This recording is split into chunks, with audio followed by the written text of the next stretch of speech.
Gamers, I'm late, so we're just gonna get straight into this one. Hi, everyone. Artrix here. I've just finished polishing up the stream. It's gonna look really cool. I hope you guys enjoy, as we're about to cover Claim the Crown, a Wi-Fi Invitational that was set up by a bunch of the old Smashers. I know Lime had a big part in it. I think she was the main one who was got me onto streaming this one today. So without further ado, I'm gonna show off two of the competitors that we have going up first today. On the stream very soon, we're about to see Smazio going up against... Wait, it's going to be really cool. Just wait. Wi-Fi. There it is. Look at that. It's all of the display and every... Did I do that? Yeah, it looks good. Look at these two. So two prevalent sword mains when it comes to Australian Wi-Fi. Hold on. Yeah, it looks fine. Whatever. And they're about to go head-to-head. And I have no time to continue this little bit here, but wasn't that cool? Look at this. Woo, woo, woo, woo. They slide in. That took me 30 minutes. There's 30 minutes of my time. Anyway, here's the game. I'll update the the player names and everything as we go along, because we are waiting for the start. And they're going to button check first. Wait, they're going to button check. Thank God. Let's let the button check happen. Go for the button check, boys. Boys and girls. I will continue on with renaming stuff. This stream is going to be so epic, guys. You have no idea. Smazio. The main idea is that I'll be able to like edit this stuff on the other side while they're playing, with my little like between. It's also I didn't feel like using a camera today because no, because I don't feel like it's this time. Oh my God, why is it keep snapping to each section? No! All of my work. Whatever. I'm sure it's gonna look really cool. Don't have the Twitters just yet. Let's see. We're only doing the one winners, bruh. Never mind, this is the only winners match we're gonna be looking at then, apparently. Let's see what these guys' Twitters are.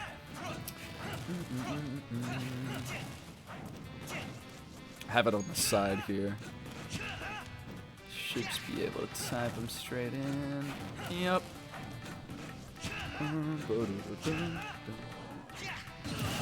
You guys getting excited? I know I am.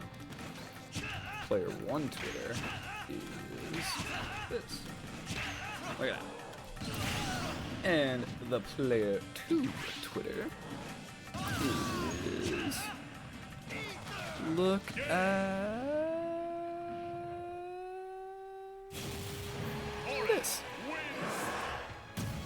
Cool. Boom. I'm so set.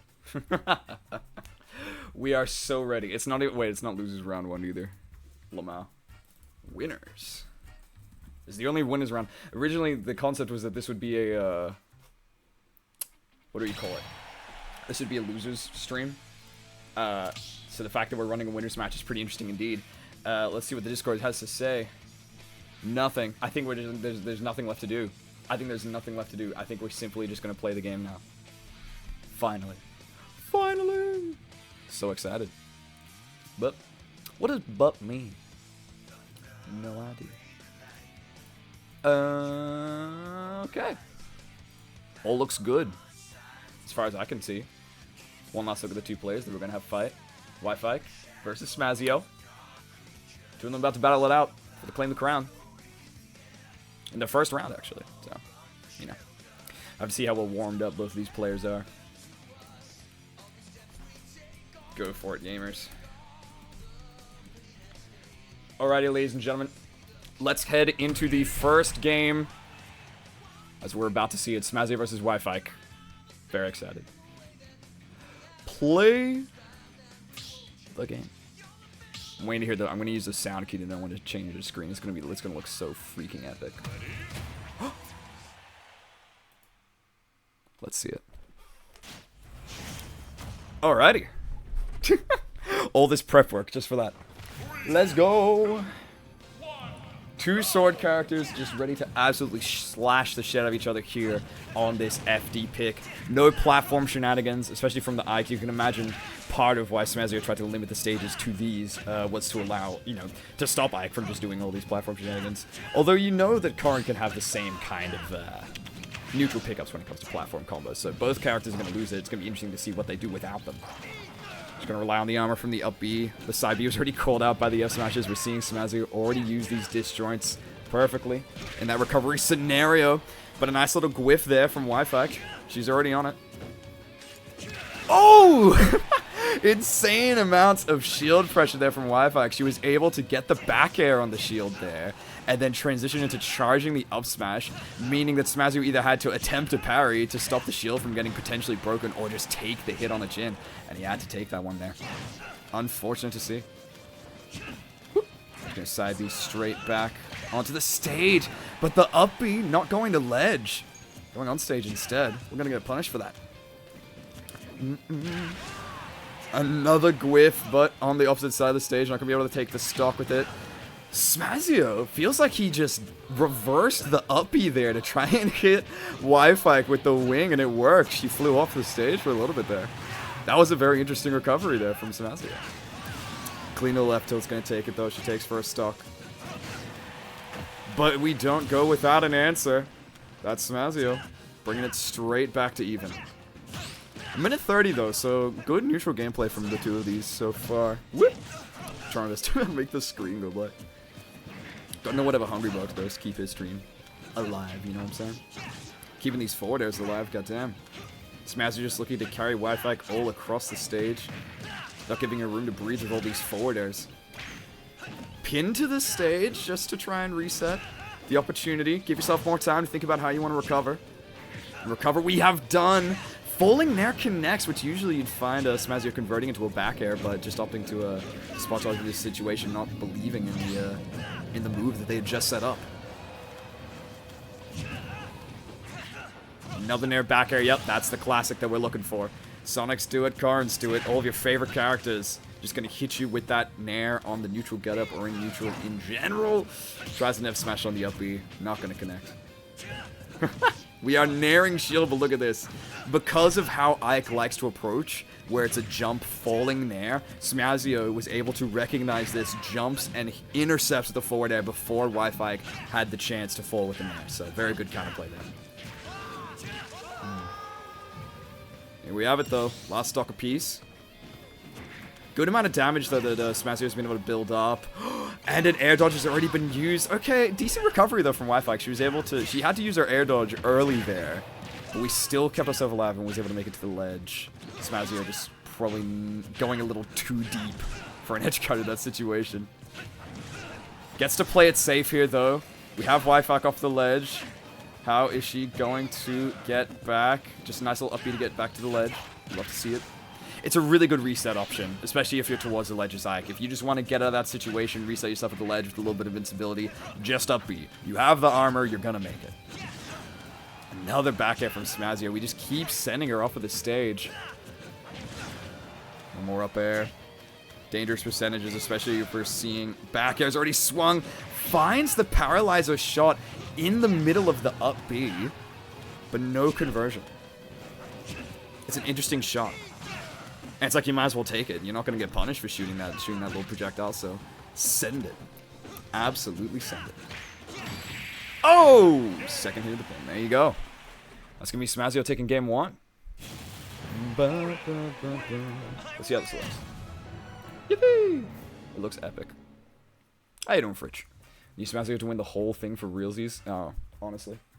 I'm down for a Smaz win. The only Queensland representative that we have in this tournament. So I'm hankering for it. I'm hankering for it deep. You know what I'm saying? So thank you for the follow, Emperor. Love to see it. I don't have any chat or follow notifications on the screen today, just because we're gonna run it. What do you call it? With the overlays that we've been shown. So if I don't end up catching your follow, my bad. But appreciated regardless. The fun thing here is, I don't exactly know how the game counts here work, because I think where'd they say it? Somewhere I read that it was top 12 is best of 5, which just means that round 1s on each side of the bracket are best of 3, I think. I don't know. I think that's what we're running with, though. I think that's what we're running with. So it will be interesting to see. Also, I should change it to link to some of the other streams. Hold on. I'm gonna make a between the next set of games. I'm gonna make a new Nightbot command and make it set up so it shows the other streams. But for now, game 2, Smazio Wi-Fi. Don't be confused by the players switching sides. I don't have a button that switches it, so you're just gonna have to cope and seethe. Cope and seethe. Alrighty. Smazio continuing this terror here on the center platform, but a center platform is what we have to play around with here. I think it's going to make a big difference to both players' gameplay. One hit is going to convert to so much more damage than they did before on simply FD. We see Wi-Fi just trying to play around the center platform. She is looking for these nairs, but Smazio is finding the sword hits first. A lot of swordy battles, and that's something I noticed especially with this Invitational. There are a lot of sword players here. So we're going to be seeing a lot of sword battles today, so get accustomed. It's going to be good. Score is a little too big, or covers a lot. Well, yeah, that's not my choice. This is just the overlay I was given. You can see, like, the crown straight on their head perfectly, but the thing at the top is weird. I'm going to get Cafeteria Cup flashbacks already. But anyway, Wi-Fi's been doing an excellent job to recover back to the stage so far. Just really utilizing this top platform here. We're just side being straight back to it, not even gonna try to go to ledge. We know how good Smazio is at hitting us if we're at the ledge, so completely just avoid that situation. Good amount of pummels into the up throw, not enough damage to take this one just yet. Kind of trying to use our body to stand as a wall in the way of the Ike side B.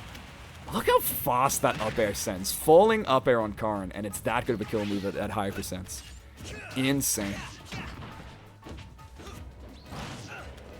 Good forward throw just to keep this distance going. We can see Smazio already trying to punish the recovery that Wi-Fi's been getting away with so far. She's continued to go to the center platform with the side B.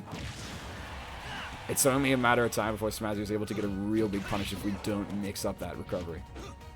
Although it is really hard to punish. If you've seen how little amount of end lag frames there are, like look, you touch the ground and then you're back in it, already going for glyphs. But she's not going to be able to get it here today. The air dodge, once again, already been used. Having to commit early to a side, but you're not going to have enough distance to get back to this ledge. And it's Smazio in this game 2, in the best of 3, mind you, who's looking in a really good position to continue this one on winner's side. We'll have to see what Wi-Fi's able to pull out of her pockets here. Oh, little sidestep off of the stage, but Smazio keeps this pressure on lock. Absolutely locking down this ledge right now. Even when you get past us, we're using the nair, getting the back hit. You're in end lag, wanting to go for an F smash, doesn't reach far enough. That Karn pin, man. Well, the pin on the F smash, should I say. Already trying to cover landing with the down smash. Expecting an air dodge there, not giving it up. Gets the stun, no side B. It is looking devastating for Wi-Fi right now. How is she going to bring this one back, if at all? Not even there. See, when Karn uses their combo starter to hit us, very good recovery there, though. The reversed up B to get the hitbox going, get the damage flowing, and take a stock, and it's done. Cool. Well, so much for analysis. That is going to be Smazio moving on to winners. But that means the Wi-Fi is going to head down to losers, which is the bracket side that we're streaming. Yippee! Very, very exciting. Very exciting. But yeah. GG's between these two. Smazio takes the dub. So I'm going to do this. Boom, you're dead. And then while we're sitting here, I'm going to set up a command so that if you guys, not yet, but when you hit exclamation mark streams, it should take you to the other people who are streaming this event. So let me see.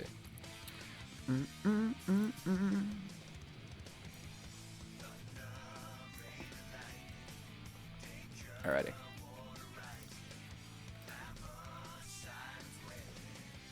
Sick. Let's give it a test, shall we? Alright. And also while that's happening though, I'm going to set up my own arena now. Thank you, Smazio, for giving us the time of day, but I'm going to have my own arena. Haha. Okay. So we have the commands stream, we have the commands bracket, and we're going to update that. Sick. I've really done myself over because the only way for me to view the in-game is through stream right now, so that's not good. We're gonna call this one Losers Bracket. Loving the layout, thank you. Owe it all to Lime. She was the one who sent me the layout. Although the idea with the head-to-head screen, that's all me, baby. Look at this. Oh, not that side, but yeah, we got all the players in here, but they're all like on top of each other.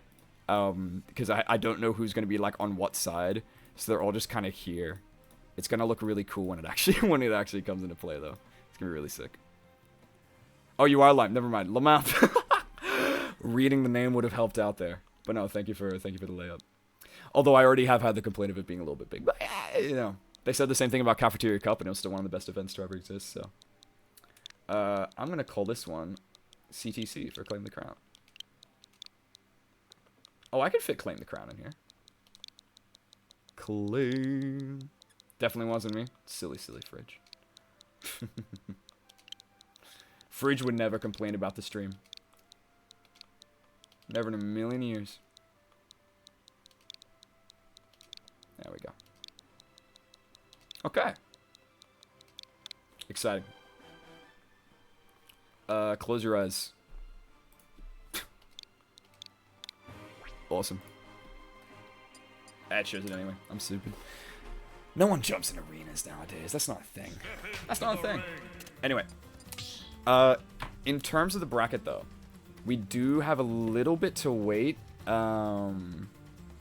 Simply because we are streaming, like, the loser side of things. So between then, I think the first match we might see is actually... Oh, you know what? I need to set up. We're going to set up another scene, guys. We're going to set up a new scene. We're going to call it Bracket. And it's just going to be for us to look at the bracket. That's all it's going to be.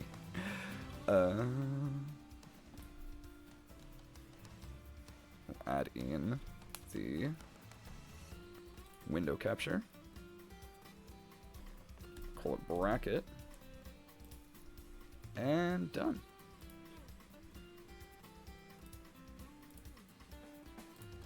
Sick. So this is how we're going to look at the bracket. Interesting thing here. Both of the ices have already died off. And what is so fascinating to me is that ICK, probably one of the players with the most Sora experience, having, like, sharing a local with Alistair, lost 2-0 to Beefy Sora. Which is wild. Like, how different could that game have been? That's definitely going to be a set to look back on. But how different could it have been, you know? Yeah, both the ices going down, though. Iceman as well. She's finding herself in losers bracket. Wi-Fi. So it might just be... It depends on who plays next. It depends on who plays next as to what match we're going to get. But between then, I'm going to keep doing some setup stuff. So, let's take all of these, chuck them in here, and make them all disappear. So now we can update player information wherever we go. Oh, wait, actually show the bracket. That'd be a good idea. Yippee! Cool. Alright, chat, how's your day? This is the time where I have nothing else better to talk about. So you get to talk about yourself. Yippee! Welcome.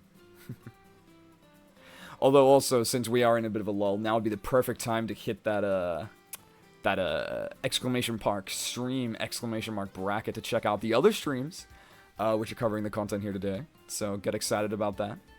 While we are sitting here in this little break, waiting for some loser matches to start up. Which also, while we're waiting, I'm gonna go take a water break, because I didn't have the time to set up my water. So I'll be back in like 3 seconds.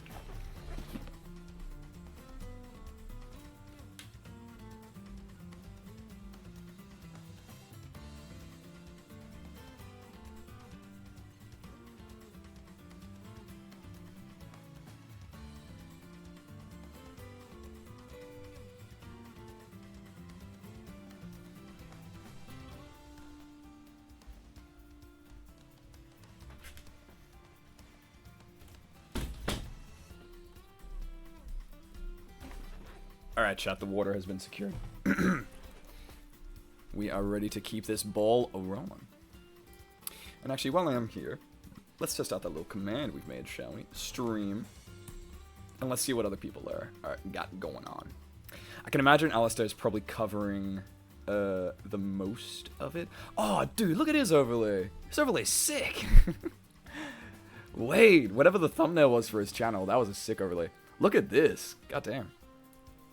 That looks kind of nice. I should have asked him where to find his overlay. That looks real nice. Ah, well.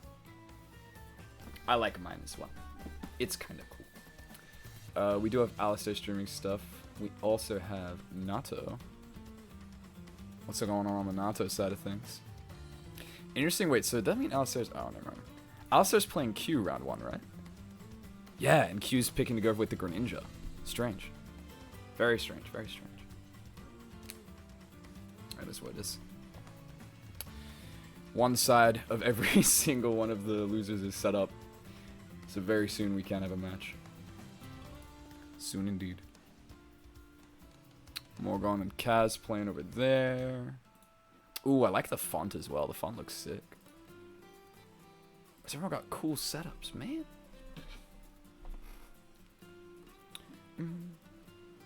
Oh, hell yeah. Now this is a stream setup. Wait, this is what we want to see. Now this is a proper stream setup. Especially since Coleman's actually playing in it. That's the kind of stream setup we like to see. Like Nato trying out some cool stuff with the... Oh, it's going to keep pausing the ad until I watch it. Yeah, I get it. Shush. Look at this nice font. The centering's looking good as well. This is how you know this is like proper streamer. And then of course there was Alistair down here as well. Show me what you got. I'm not salty yet. Woo! Loki, I might just have all these streams open, just in case I need to jump between them later on. How are we looking?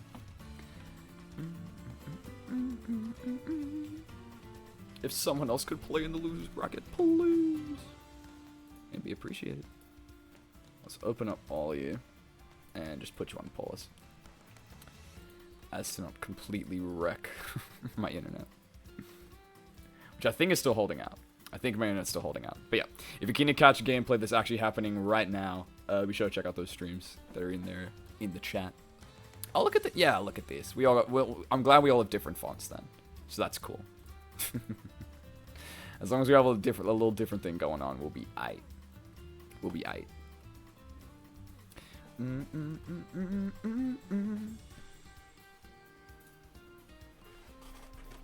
Interesting wins, though. I think my cool... The interesting thing is that so far the seeding has been correct. Assuming that this is, like, seeded. Though I have no idea if it is seeded because we put Unpheasant in number 1 and Mike Cool in number 2. Wild seeding. So maybe not, but regardless, I think these are all expected wins so far, and they've all been done in 2 hours. This is the only one that makes me feel weird. This is the only one that makes me, like, question reality. Of, like, you've practiced this Byleth against a Sora for the past forever, how did you lose? How did that happen? How did it happen? Oh well. The next match is probably going to end, though. Because I think Alistair Q just started. It's probably going to be the loser of Coleman Rello. So loser of Coleman Rello is H. Loser of H goes into Wi-Fi. Yeah, I'm just going to get Wi-Fi again. We'll just do that. I'm sure it should be fine. I'm sure it should be fine.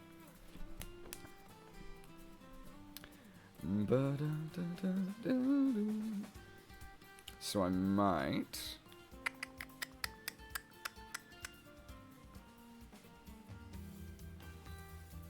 Oh, never mind. King Kaz is already talking in one of the Discord chats. When he's streaming losers, as soon as there's matches.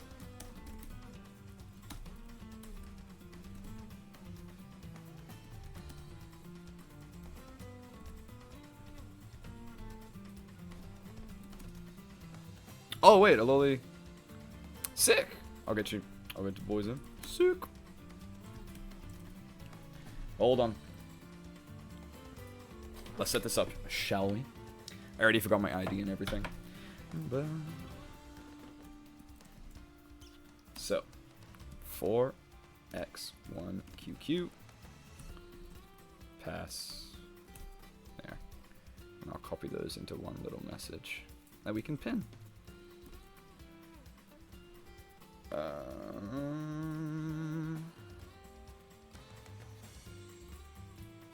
How do you pin things on Discord? Oh, I don't think I have perms to pin in this. Oh well, we'll just keep it copied. So now we go to this screen. Coming up on the loser's side, the first loser side match that we're going to be seeing, we have the king himself, King Kaz. Starting up, had suffered a loss to who in the winner's side? Morgan, the DK. So losing to Morgan in a 2-0 fashion. On the other side, their opponent, standing at I forget what height, Ololi. Marth Wielder, once again. The Battle of Swords is going to be happening on our screens. These two gentlemen from different states, but still coming into play regardless. And let's see if I can reset my text and stuff while they still figure out their game. Speedrun! We have Kazian. I've always pronounced it Kazan, but it's probably just Kaizian, right? I have no idea. We'll never know. Oh! And they're starting. Well, I only got half the stuff set up. So here we are. We'll hide the Twitters for now. We'll get those in next. Game 1, though. And it's not winner's round. No! Right, all that can disappear. It's just these two for now. So Ololi is your qualifier for this invitational. The rest of the players here, well, 14 of these players, all invitations, just based off of their time on Wi-Fi and the brackets they played in. 2 of the players, though, Sage and Ololi. Sage was your vote in, who, I don't know how they've gone so far. Their set hasn't been ported. But Ololi was the qualifier from from the Arcadian and already showing amazing amounts of player knowledge here against this hero.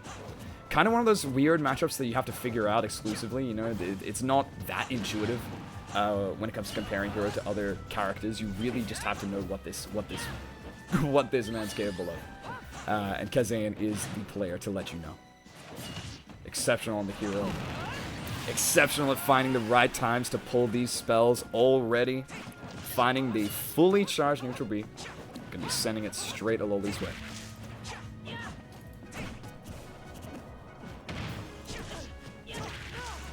I can show the round screen again. Awesome. Oh, to make it back to the ledge. Oh, it's always good to see Kazan Kazan not always relying on trying to find the zoom. Knows the right amount of up B, like the right amount of charge they need for the up B to just make it to the ledge while still conserving as much MP as possible. Or just air dodge to the ledge, but no air dodge is gonna matter here. The neutral getup is gonna get punished by Ololi just F-tilting there, finding the tipper. And they are oh so good at finding this tipper. He is him when it comes to finding this tipper.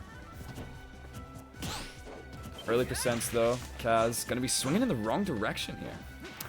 Kaizian, yeah, that's what I was thinking. That's what I was thinking. Not Kazan. Always thought it was BC Kazan. Had no idea. But Kaizian makes sense. Look at how fast Ololi mashes. I said this when I was playing against them. That's a very strangely fast mash. I gotta ask him how they do it. Is it palm down? Is it the Tsuba method where you just have like the thumb on the joystick and the finger behind, you just shaking it around? Because Jesus Christ, let the man pummel a little.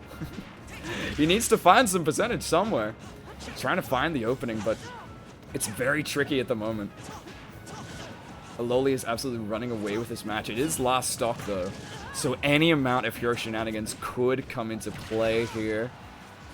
About half of our MP is gone. Using the Acceleratus recovery tool. Wait, that was super smart from Kaz. Up B tipper. You're telling me that tippered? You're telling me that tippered. You're telling me that up B tippered. Okay. Sure. Yeah, it is yours. Yeah, GG's. I don't know how it hit, but it did. It's going to be Tipper that's sending Ololi up a game in this one. No tipper on up B. No tipper on up B. That was a no tipper up B. You're telling me it just killed? Just straight up killed? No way. It was at such early percents. And it kill sparked. If it was bad DI, I'd be like, oh, okay. There's only strong hit. Ooh, I see. Okay, fair enough. More consistent than you know. Who would have thought? commentator for years doesn't know how Marth works, which is true. Well, we're glad Alola knows how Marth works as they head into this game 2 once again on Holy Bastion. We're seeing a lot of Holy Bastion picks from these sword players, seemingly liking the middle platform here to use for combos, but not liking the size of Smashville, which makes sense. Or maybe they're just all Kingdom Hearts fans. Who knows? Double up tilt tipper. Finds a quick roll 38 here. Down air tipper as well. We're hitting all sorts of tippers here. The spacing, absolutely perfect from Alola so far in this match. It is Kazane who still holds percentage lead. Has the buffs as well. Forward air to send Alola back off of the stage. Tries for the Crackle Slash. Almost timing it correctly. That's one of those really fast spells that you can kind of react to get-ups with, because it is fast. Kind of a half charge there from the Fireball. Not full charge would have absolutely killed, but it would have taken too long to hit it out, and not the small charge would have sent Alola up, so that move's going to send you up, though. Good little up throw to take the first stock. Kai's with a lead in this one. Kai's again? I'm just going to call him Kai. We'll call him Kai. I was wanting to see a bit more use of that Acceleratle, though. Kai's definitely one to make good use of it in most matches. Alola here looking for a shield break. Damn, these up tilts. Always finding the right space to swing. Because it does kill pretty well. You gotta consider, this is why Marth has tippers. If only players were a little better at actually hitting them. Down tilt there. Gonna just be chipping the toes of Kaz. Ooh, we had our chance to roll our RNG, but it was not in our favor today. The gods were not working with us. But they were, I don't know, just skill-wise. The recognition there to go for the Fireball. I'm not sure at what point Alola used their jump, but using the jump as well, it might as well have been using their stock there as we're on to our last now. Kaz with a power-up as well, looking for a shield break, but just finds a powered out F smash. No critical hit there, which would have certainly been the end of the game. But we are powered up once more. Not looking anywhere near kill percent on the second stock yet. Alola's going to have to put in a lot of work here in order to bring this one back. But we're already putting in the work on this ledge trap. Look at her go. Look at him go. Bringing it back to last stock. Do we believe in the Marth? The king of the Brits, or whatever he's a king of. I don't know. Is he king or is he a prince? I never played the game. The power-up, though, is still on Kai's side. This is scary. If Kaizen's able to hit a big move with it, a forward air to send off stage, not too bad. Just able to reset the neutral position and give yourself advantage towards this ledge. Continuing to jump in and swing with these forward airs as well. Able to roll to avoid the neutral B. We're really going to need a good recovery here because Aloli's there. No tech on the side of the platform. Down tilt covers the ledge. We made it back to the stage. Kaizen's still alive here, but this match has been brought all the way back. Alola from a full stock deficit is now going to get hit straight up in the face with that fully charged neutral B. Well, happens. But what a comeback, though. That was an exceptional comeback from Alola. Just unfortunate that we really hard committed to the side B there, which just gave Kaz the ability to just completely send us. Let's go.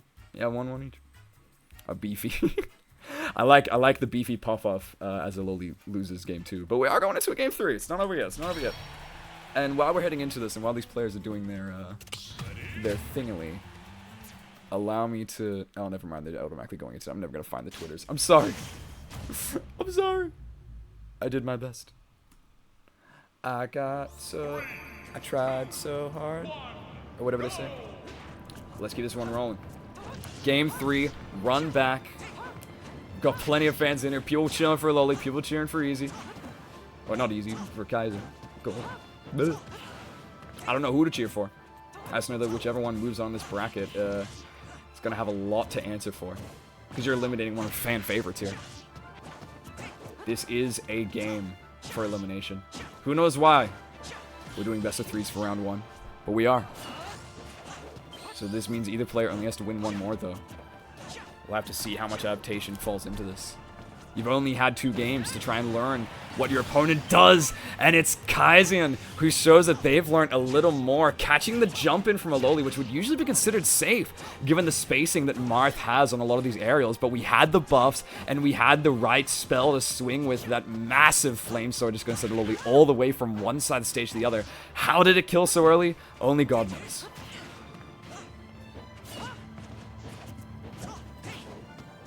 Aloly completely bypassing Kaizen's ledge trap. We're doing a lot of recoveries with this up B, not really relying on our RNG here today. You have to wonder if Kaizen's not feeling lucky here, because I haven't seen too many of the searches for just a simple zoom. It's always been this up B, more often than not. Perfect parry there on the jab. But we're going to send him back off stage. Can we get the spike? Not even going to look for the spike. That was way better in my mind. Going for the back air instead. I like it. I really like it. The spike is the sort of thing you'd see out of a Twitter clip. Up B into spike, that's a Twitter clip kind of move. When you're out here to win, you do the move that you know is going to connect. A nice drop down, long-lasting back air. It's going to bring Aloly to their last stock. Kaizen, once again, is in a really good position to take this game, but we saw what Aloly was able to do in Game 2 from this pretty much exact same position. So in no means is it over yet. Finds the down air, but not going to find the forward smash tipper. I would wanted to believe that wasn't going to kill, but Kaizen's probably hoping that that one-hit KO is going to kill as well, but going to completely whiff. Aloly staying alive here, but falling into these forward airs. This was your turn. You got into this bracket by winning the Arcadian. You worked so hard. Will it all be over here? Or are we going to clutch up? It's looking rough. That's the up throw. Yup. Awesome. And rage quit. Awesome. It wouldn't be a Wi-Fi bracket if we didn't have a couple of rage quits here and there. Aloly saying, I don't even want to see the end of that game. I don't even want to see. Damn. But you know what? All the win conditions were there for Kaz. Had the power up, and as soon as you have the buff as hero, as soon as you have that buff, it's pretty much just up to you. Because you can pressure aerials, you can pressure whatever hit you want, and if your opponent gets too scared of those moves and goes for a shield instead, you grab up throw. So GG's. GG's to Kaz. Kaizen. I'm going to learn how to pronounce that one day. We were on the same Wi-Fi team, and I still don't know how to pronounce it. I'm sorry. I'm sorry. Shoutouts to the BC boys. Keep it in real. Gonna commit jump off high surface. Don't do that just yet, Makar. It was a great little thing. But yeah. Aloly now out though, which is unfortunate to say. Once again, Aloly was the one who won the Arcadian over me, but through all that hard work, bringing it all the way to a game 3 is just gonna suffer that loss to Kais, which is tough. But a fan favorite had to move on either way, and either way it is. Damn, this is a losers bracket. Damn, this is a losers bracket. Okay, I think we're gonna grab. So Alistair obviously streaming their own matches, so this means we'll grab Wi-Fi Corello. So if you kids are ready, stand in. Oh, Wi-Fi watching here. Hello. How was your run? She doing alright. Crazy how the Invitational has a way lower prize pool than the Arcadian.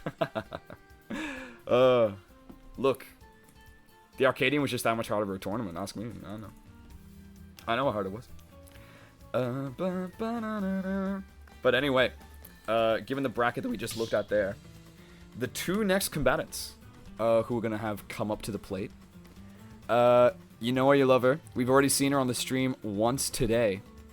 It is Wi-Fi. Coming back in from the loser side. Had to suffer a loss to Smazio in a sword 1v1. Similar fashion to what we saw from Aloly. Just some close matches that didn't end up clutching up. Going up against her, though, is going to be another prolific sword user, but not in the ways that you would think conventional. We have Rello. So Rello Wi-Fi. Definitely Rello going to be making use, or really good use of a lot of the projectiles that Mii Sword Fighter has at their disposal. So I'm going to go ahead and add these 2 in the thing. We are going to have Wi-Fi going up against Rello. Get keen.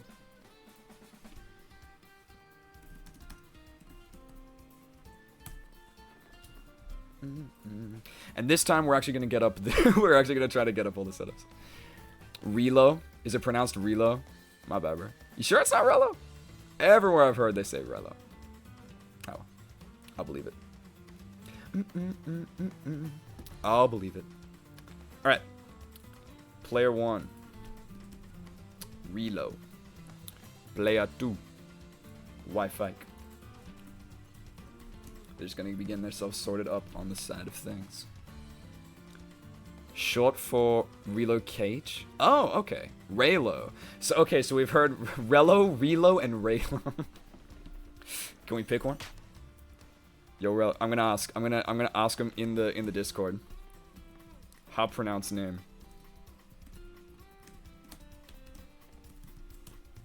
We're gonna find out. We're gonna find out for once and for all. Okay. The other thing I want to do, open up Twitter and find the Twitter of these two. We have the setup that allows us to show these guys his Twitter, so we'll be hoping to do just that.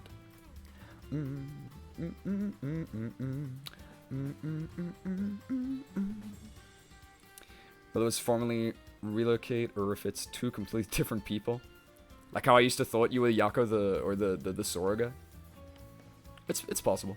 Look, I wouldn't know. I'm only just jumping back into the Wi-Fi scene from the last month, so who am I to say? Who am I to say? Oh, sick! It's already set up for Wi-Fi calls. Where is Relo? Backing up Yako, I'm pretty sure it's Relo. Okay. Well, I've added them in the Discord. And they didn't answer. Okay, here's the correct way. This is straight from the mouth. It's pronounced Relo. I think, is that how you would say that? How would you pronounce that? I'm still confused.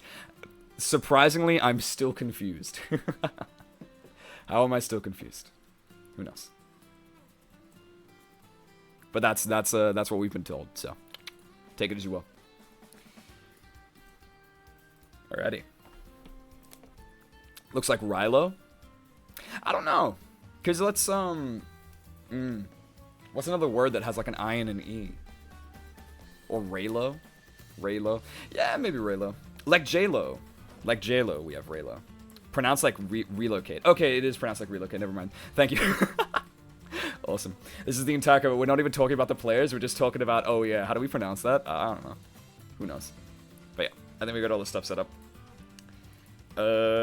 I'm so smart. You guys have no idea what's going on behind the scenes. Like, behind the scenes right now, I'm, like, changing all of the information for the players, so as soon as we swap over to the game, it's just gonna instantly show up. It's gonna be so cool.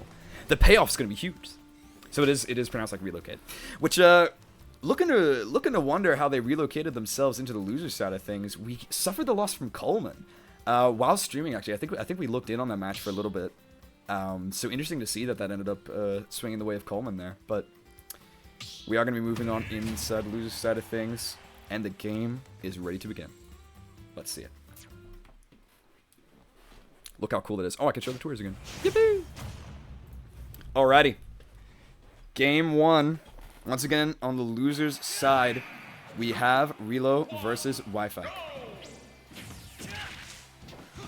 Going to a much bigger stage than we've seen this entire day.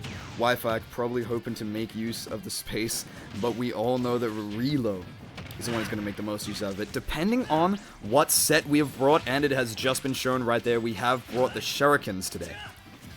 So the Shuriken's going to allow us to have a really good spacing tool, hit our opponents once, and then dash in for more damage.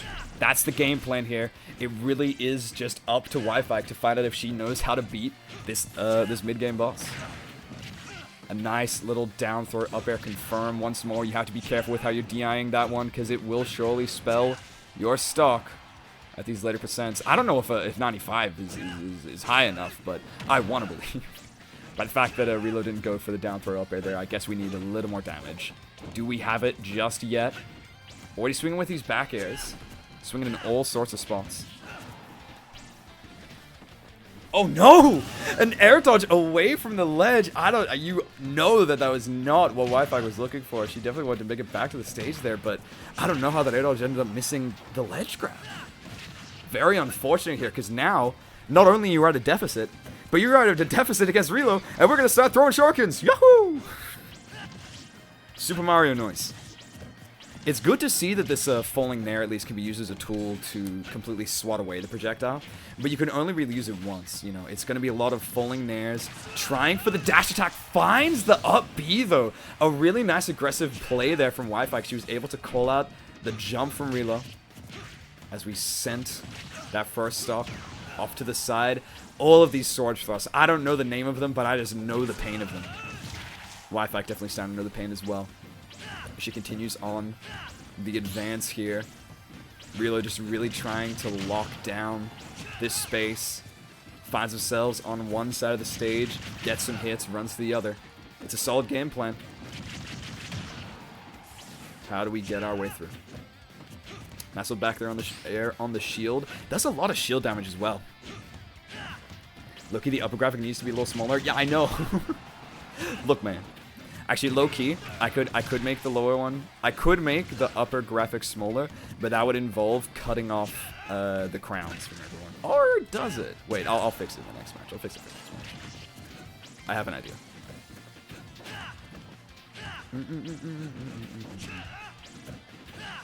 Wi-Fi trying to say that she has an idea on how to approach here, but still hasn't been able to find a meaningful hit.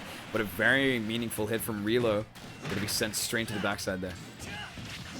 Another really good swing. So much damage built up already. 42. Just have a couple of missed techs. 58, should I say. Opting once more to go for this aggressive up B, which has been doing such a good job to negate all of your opponent's recovery so far. Relo just going outside the range where the up B is going to reach the ledge, so beautiful aggressive play there from Wi-Fi. As we bring this game all the way back, a mistech on the platform, you can cover the entire thing with the up air. You just need to wait for the right timing. How are we going to keep this one rolling? Another back air to send. Relo off of the stage. Goes for the counter. Knowing almost the Relo is going to go for the high recovery. Not going to find Nair up air there. Sending a little too high. I need to try hitting a little more. Both players at such equal percents here. Either one could find their kill confirm. And it's going to be Wi-Fi who finds hers first. The Nair up air going to seal this one away. Gonna have to go to a game 2 with the advantage. Still in round 1, by the way. So it's still best of 3. This means a lot. Because what I could do, right? Oh, not 2. 1. Silly goose. What I could do is I can insert 2 versions of the overlay. Have one of them be the top section, have one of them be the bottom section, and then I make the top section smaller. That's the idea, at least. Let's see it come fruition. Game 2. Back to PS2. These gamers like big stages. And can you blame? This armor from the up B has been working dividends for Wi-Fi throughout all the sets we've seen so far. Able to use it just on stage to build up some damage, calling out the jump approaches. Able to use it as an edge guard tool almost to drag people back up to the stage and get your final hit. It's a very strong move. Got buffed during the length of this game, so you might as well be using it. Relo are in this position, really struggling to find some starting hits with the Shuriken, and is now instead opting for a lot more of an aggressive approach with these aerials. You have to wonder for how long it's going to last, though, until we can get our space back and start spamming our projectiles again, but once more, going to get trapped in the up B, but it's Relo who just jumps over Wi-Fi. Tried for a counter there, but Relo just jumps straight over the head of it. So she's going to get punished for that. Another double hitter with these thrusts. It always seems whenever Relo, you know, finds one of the sword thrusts, is able to find a second.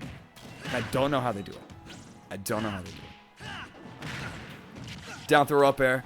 Not quite enough percent just yet to get the kill. But we are very much working towards it. A counter once more not working in the favor of Wi-Fi. She's going to have to find another way to combat against Relo just throwing out all these moves. Because the counter has not been in, and neither is that up B. Not close enough to the ledge to hold back and snap to it, which is what you can imagine she wanted to do, so just opting to hold forward. Relo is going to be able to find the punish there, but will that punish on their roll-in? Wi-Fi taking the stock there. Shielding all the way through that downer that Relo tried to do, including the landing hitbox. Why does Mii Swordfighter have landing hitboxes? No one knows. What a strange, strange character. Damn. Side being directly under the shuriken there. Relo placing it during a jump, so... You would have thought Ike was a little taller than that, but... No, sir. It's this little jump shuriken that Relo does to reposition as well, which is relatively good, might I add. Like, it's a really good reposition tool that we're seeing on display. Just being able to jump, throw shuriken. But sometimes if you throw it, and Wi-Fi actually just going to sneak under it, that's just how neutral's going to go. Finds the hit, confirms it into the thrust. Very high percentage now for Wi-Fi. She's going to have to be careful as we head into the late game of this stock. But it is a lot of rage for us to work with. We can see she started swinging with the Gwyff there. And you know what? It probably would have killed if it connected at that position on the stage. Oh, no! Oh, my God. You know what? Yeah. Sure. That's going to be Relo taking game 2. And what a way to take game 2. Oh my God. Almost evil. Maniacal even. You hit Ike with one hit. But you know what? That's one of Ike's major weaknesses is their recovery. So if you can find yourself in a position where you're punishing the recovery of Ike, you know what? That's on you. GG's. Well played. Well played. Okay. I'm going to do some more thingies with the thingies. Just to make sure stream looks good. Alignment left. And we'll make sure that this one is alignment right. Okay. So, let us continue on. Game 3. Winner moves on. Loser has to suffer the fate of 13th of this invitational, and it is a very small stage, which is what you'd expect from the counter pick from Wi-Fi. Knowing that she doesn't want to have to suffer against the long-range projectile gameplay of Relo. She's bringing this one to a nice and small stage, still giving ourselves this middle platform. You have to wonder why Relo didn't ban Smashville. Are there really 3 other stages that you wouldn't want to fight Icon in this matchup? Because look here, we can sit at one complete other side of the stage and in one jump make it to the platform. Playing it super safe here. Nice up B. Good and even percents. Finds the parry, but down tilting in the wrong direction to start off a combo. Unfortunate. But it happens. Oh! Big swing, no ding there from Relo. Very early percentages to try and start going for these F smashes. Trying to time the right timing there on that F smash to get the punish, but unfortunately, Wi-Fi is going to have the opportunity to send out a spot dodge. Definitely waited a little too long there for the punish, which we can only chalk up to a Wi-Fi moment. Good patience there to hold onto the jump there from Wi-Fi. She definitely would not have been in a good position there getting hit by that Shuriken if we didn't have the jump still on deck. Because it's an interesting thing that a lot of Ikes will do, just to try and, you know, get a little more height before they use their side B, is already use their jump as part of the recovery, just like right there. But if you're doing that in a... If you're just doing it off the top of your head and not thinking about it, you will find yourself getting punished for it one time or another. But it's going to be the Gwyff. First Gwyff we've seen connect of the tournament, actually. Finally working it for Wi-Fi. And so is this down throw up air. Okay, we're both hitting some of our signature moves here. Relo with that down throw up air. Wi-Fi with the Gwyff. Both on 2 stocks apiece right now.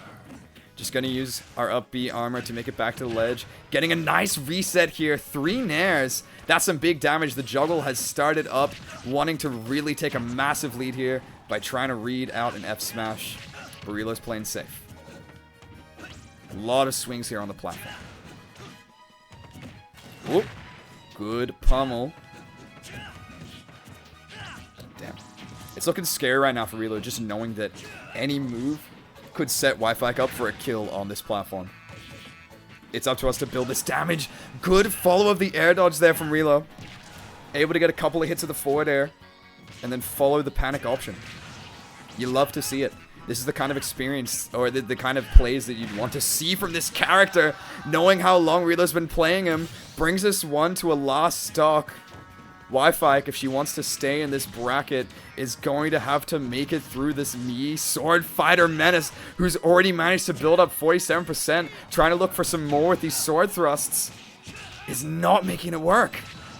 Again, tries for a double thrust. Okay, but here's Wi-Fi. Will we make this uppy work? No. We're just going to move straight through it. Doesn't matter if we're armored it. We did not sweep it up. Oh! The perfect call out there. Lining up the shot. Throwing back our bat and swinging at the perfect time to hit the ball that is Wi-Fi, who is going to be bowing out of the bracket in 13th place. Relo moves on. Damn. On the counter pick as well. The pot is increased by a total of $100 by Cloudy. Yippee! That's pretty cool. That is pretty cool. Alright, well, Lime, if you're still here in the chat, how do you feel about me playing around with this overlay real quick? Check it. We're going to copy. We're going to paste duplicate. And we're going to put it down here. Go ahead, man. Because here's what I'm thinking, right? I think that one of the overlays will just be like for the top. So I've got the top here. And then the other overlays for the bottom. We can keep the bottom as is, but the top we're going to make a little smaller. We're going to size that one down. And this is going to take some editing. And I'm going to look like a fool for a bit because all my text is going to get small as well. No! Oh, is there a way to select everything, actually? Wait. This is going to be really cool. Can I select everything here? And, like, pair them? Low-key? Let's see. Group selected items. We'll call this group header. Alright. And now if I select the header... Look at that! That looks so good! Wait! Center vertically. Oh, wrong one. Damn it. Center horizontally. Alright, what do you think? You have until Nato set finishes? Bet. Oh no, we think we have another match. There's the ICK match, actually. Sorry, I just had to do a real quick transformation here. Center horizontal. Oh, shit. Wrong button. Please do what I want. Transform. Center horizontal. Look at that. That's nicer. And if we get more requests to size it down, we can 100% do that. You know what I mean? I think that's a good size, though. That's a decent size. Okay. What was I doing? How's it going, Pondy? What do we think of this setup? Okay. Very quickly, let's have another look at this bracket. We need to stream the ICK match, but we can't stream the ICK match yet, actually. Because we don't know who they're playing. They'll be playing against, on Pheasant, it's DK and Sage. Whoever's the loser of that. So, get excited. But that means we can line up our first player. Check it. Going back to this head-to-head. Unfortunately, Wi-Fi's going to be bowing out at 13th. We wish her well. And Relo will be moving on in winner's side, where it's not on winner's side, we'll be moving on loser's side, where they will be playing against the loser of Beefy and the winner. Yeah, there's a backup here. I don't know what's taking DK and Sage so long, but we'll see. All right. But one player that we can introduce now, we know is going to be up against whoever loses the next match, is ICK. Coming from New Zealand. And honestly, I would have thought one of the top contenders for this bracket, but already finding themselves in the loser's side of things, falling victim to a 2-0 from Beefy's Sora. Of course, ICK in the picture here, the Bowser main aficionado, but very recently, or within the last couple of months at least, has picked up Byleth as a way to counter against Sora. But it just did not work against Beefy's Sora. So there must be something different between Alistair and Beefy that made that match a little more tricky. But very soon we'll be seeing who our next combatant is. If you're keen to check out that match, it is being streamed on the Nato channel. Just hit !stream, and you'll be able to see all the other streams that are going on today that's covering the action. So, also exclamation mark bracket if you want to check out the bracket. All sorts of cool stuff going on here as we cover the losers side of things. So, get excited and stay tuned. Teehee. And while this is happening, I will go in and edit the player information. ICK. Oh, this layout's gonna look so sick. I'm already so excited for it. Not having a camera on the stream as well just makes it really easy for me to like do stuff in the background and not care, which I need, low-key. I need that so desperately, bro. All right.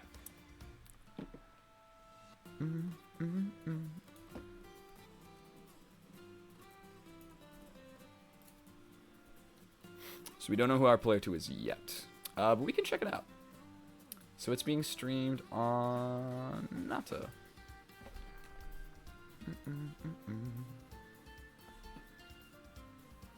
Let's have a look. Nata's net died. No, dude. Bruh. Oh, yo, I've never seen this overlay. That's a sick overlay. The Xenoblade Chronicles 2 overlay. Looks nice. Oh, let me show it. Yippee! Look at that. That's cool. So I'm not sure who won, though. Do we know who won? Unpheasant won. Okay, so we're gonna get Sage. Good to know. Good to know. Yeah, there we go. That's not Donkey Kong. What the hell are you talking about? But anyway, it has been confirmed. Up next. Playing up against one of New Zealand's best. Or, you know what, currently, we'll be pretty comfortable saying New Zealand's best, you know, until Alistair figures out the Byleth. Is going to be a new player. An invitational player. Or I don't know if to say whether invitational or whether to just say voted in. But this is your vote in here. This is what the people wanted to see. So, coming in the blue corner, or in the whatever corner, the player 2 seat, Sage from New South Wales. Very recently started here in July. Is going to be up on the stream next. So let's get it sorted. I will add the two of them, and then we'll wait to see what happens. See. Game time.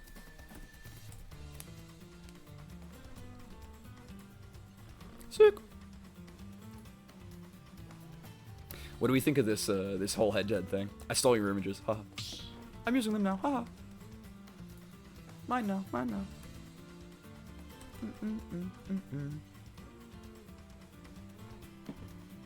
Very keen.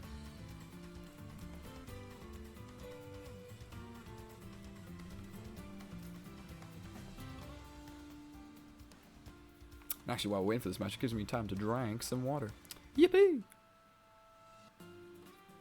Bruh, the follow from Sushi 16 minutes ago? What are you telling me he wasn't over for the stream? What the heck? So I gotta learn how to run predictions. Let me figure that out while we're here.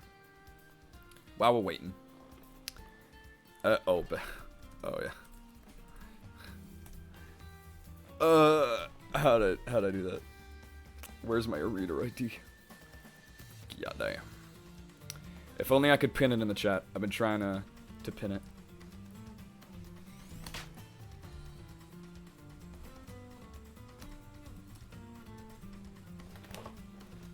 Who knows?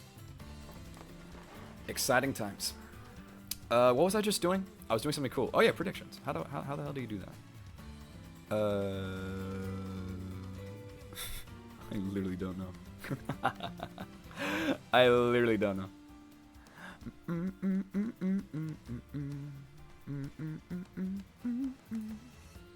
Here we go.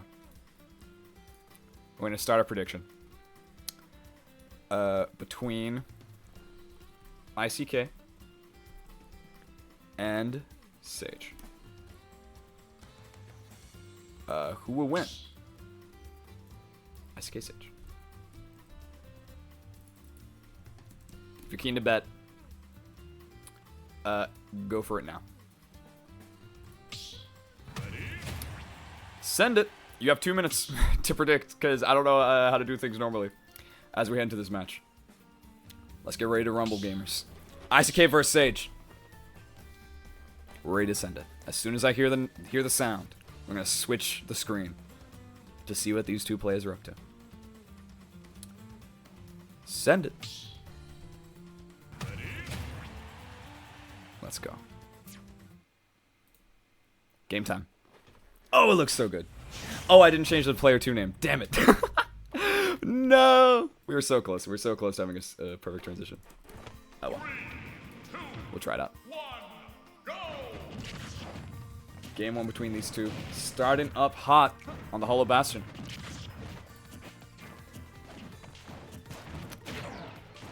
Oh, almost finding the Flame Breath there, ICK. Putting it in the right spot. It's just unfortunate that Sage was able to kind of down tilt onto it there. Send out their own hitbox. Stop the fire. Stop the bleeding. It was lovely to see. I'll fix the Twitter between games. Right. Now I can watch. Wouldn't even matter if we missed the tech there. Just gonna go straight for the down throw back air. Combo confirmed. An up B. Clanking there. You see Sage trying to line themselves up for a bigger punish, but not going to be able to find it in this situation. It's a really scary stage for both of these players here, I feel. Because of that. Look at how well F-Smash Arsene F-Smash kills from the center stage at about 100% on Bowser, mind you. One of the heaviest characters in the entire game. How does it kill so well? No one knows.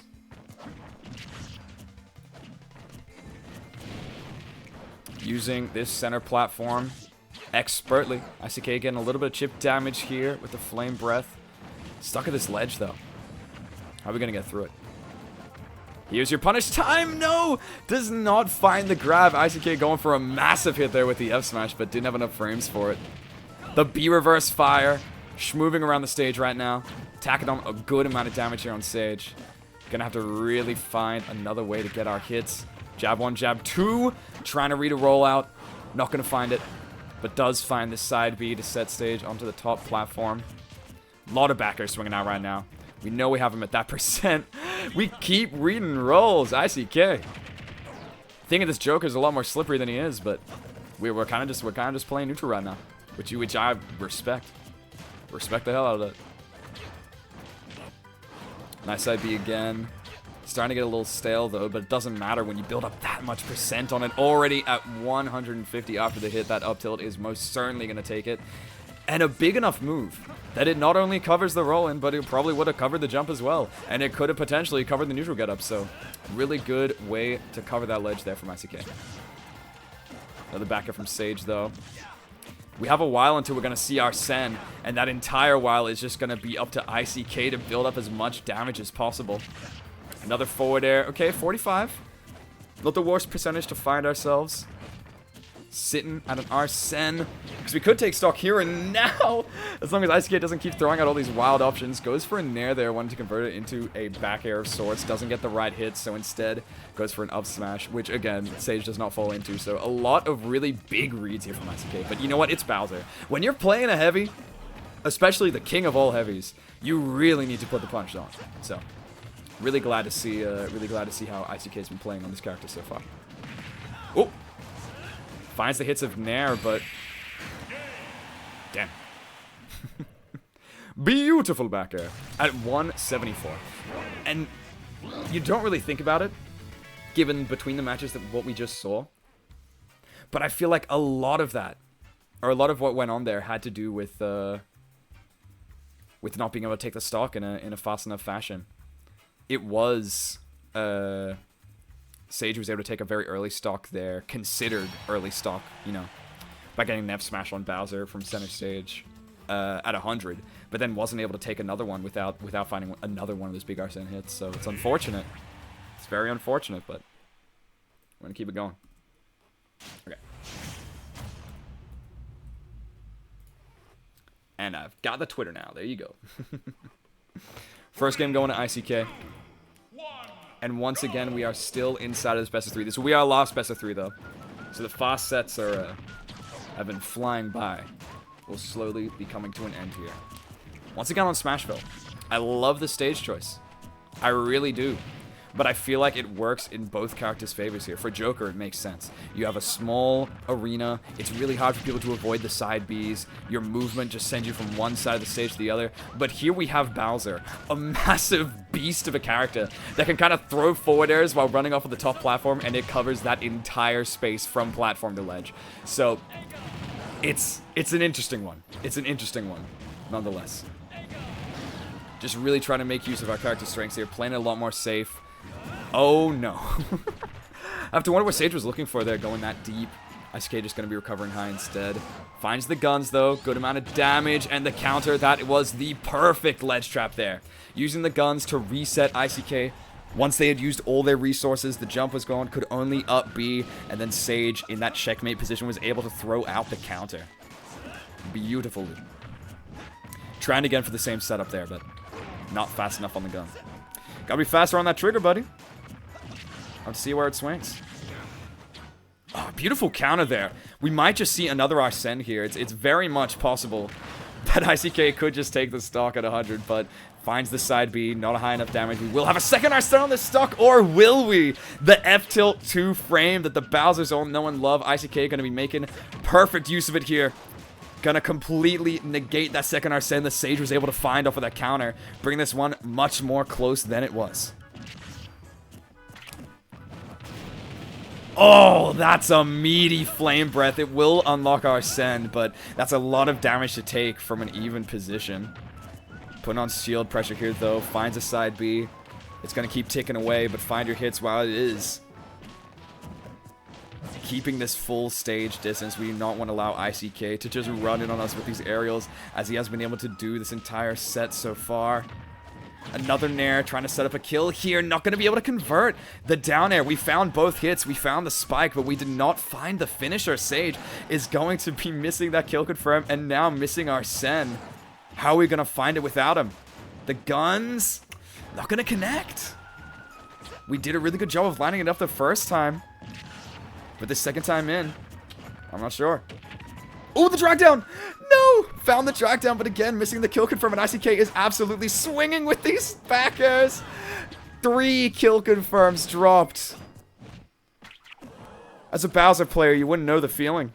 You just throw out one move and it kills. Joker, you need to string 2 together. Look at that. The up tilt with the amount of rage that's been built up. Sage, potential last stock of the tournament, is going to have to dig deep here. Taking their time. Breathing in, breathing out. Just find your back air. Find your kill move. And you'll be able to continue on. Bring us one to a game 3. Lock in. Oop. These forward airs from ICK. They cover so much space. They cover almost everything. A forward air. We're almost at 200% here. Okay. Forward tilt. Take stock. Not too much damage, all things considered. And we have Arsene. This is our time. If the comeback was ever going to happen, it has to happen now! Well, not like that. Not like that, bro. Jesus. On to the next one we go. It's gonna be Sage taking game 2. And a bit of a form, but, you know. A win's a win. A dub's a dub. And we will most certainly be taking those. Game 3 time, baby.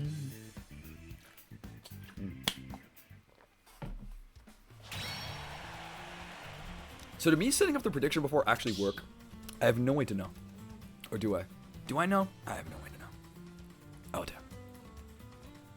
damn. Wow, no one voted. Never mind. In that case, the prediction is off.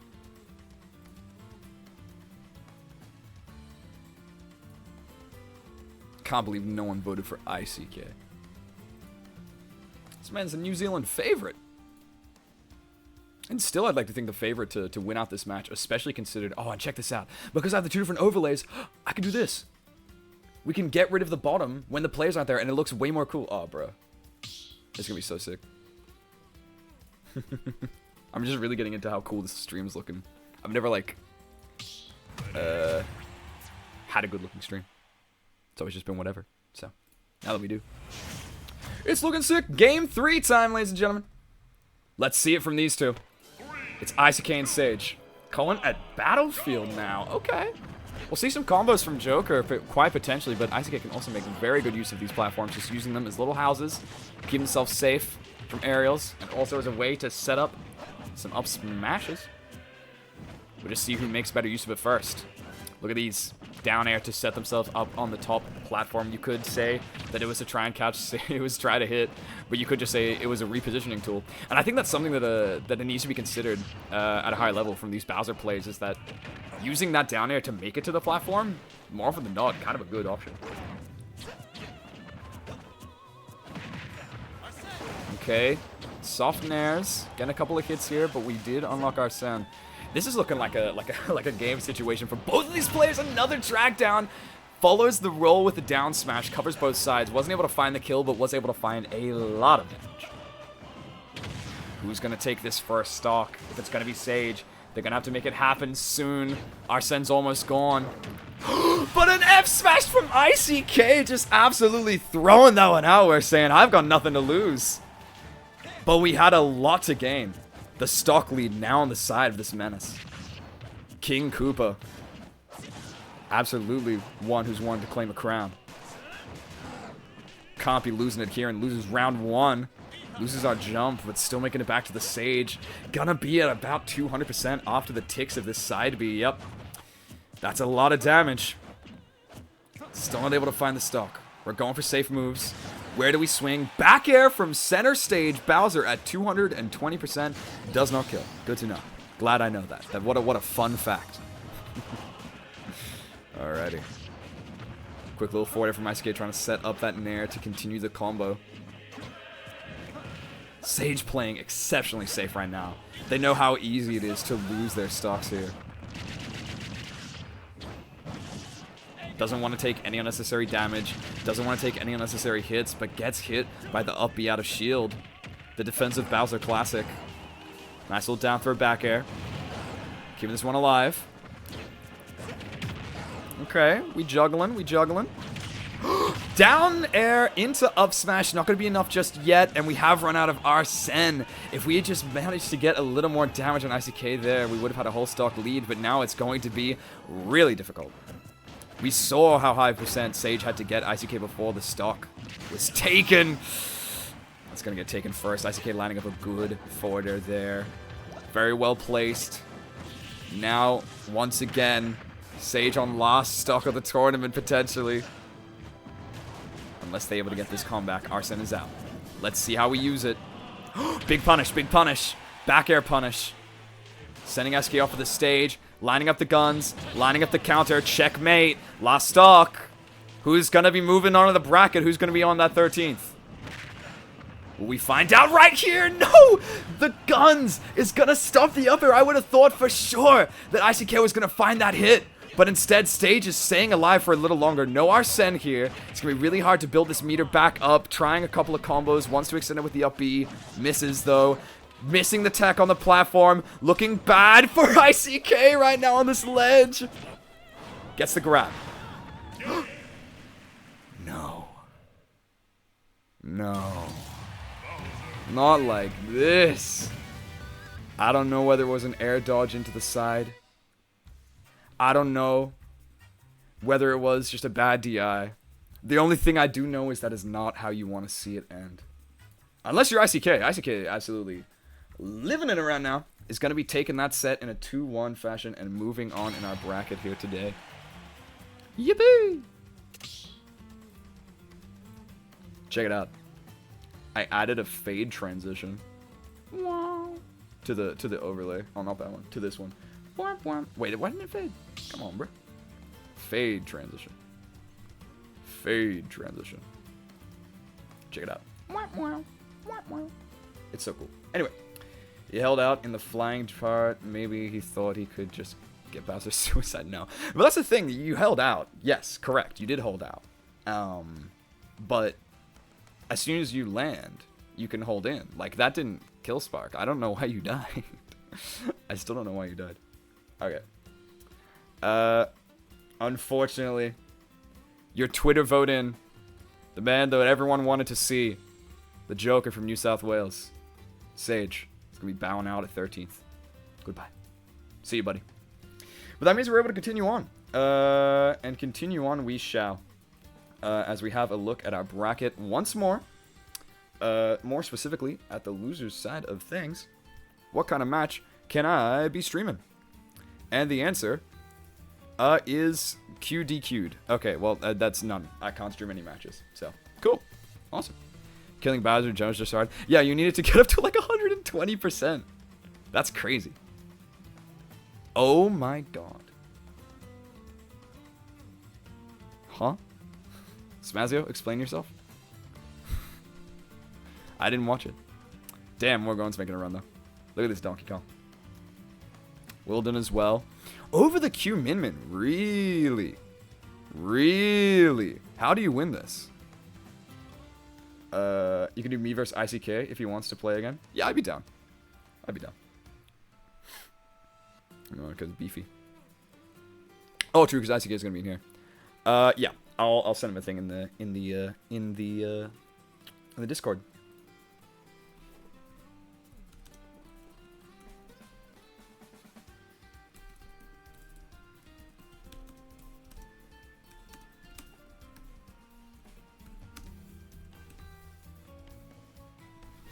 Right, let's have a look. Shall we?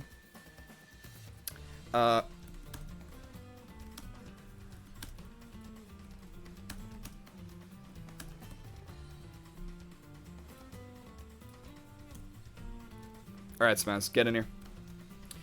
Get in here. Ladies and gentlemen, we have our next player, who we've already seen on the stream take a win against one Wi-Fi. But now, after suffering an upset loss, I would like to say, to Coleman, is meeting me, hi, down here in the loser's bracket side of things. Which, I mean, unfortunate, all things considered, but I want to watch some more Smazio games, and I want to see how this Karn lines up against one of the best Bowsers in the business. So, let us introduce Smazio. We're in. The one and only representation of Queensland that we have here today. There's 2 players from New Zealand, and 1 from Queensland. How does that work? Still more than WA, so we take those. We take those, but it's better than me, yeah, for sure. Top 3 New South Wales. Damn. Okay, I didn't know that. Never mind. That's not an upset then. Lama. Didn't know Coleman got that good. I didn't know Coleman got good. I haven't seen that name in so long. So long. Okay. Take your time doing stuff, though, because I'm going to reset the names on the overlay to make it look really cool and epic. So that's still ICK. Let's do ICK's Twitter. Now that's Smazio. Dead. 0. And let me find the Smaz Twitter.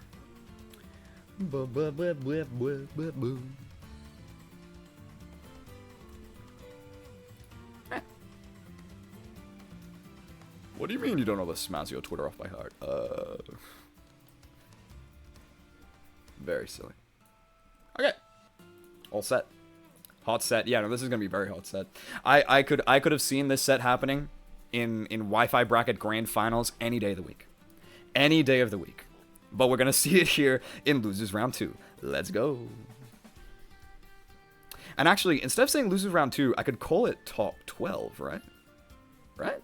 It's top 12? Yeah, top 12. Let's go top 12. Let's go top 12. I'm gonna call it that. That sounds more cool and epic.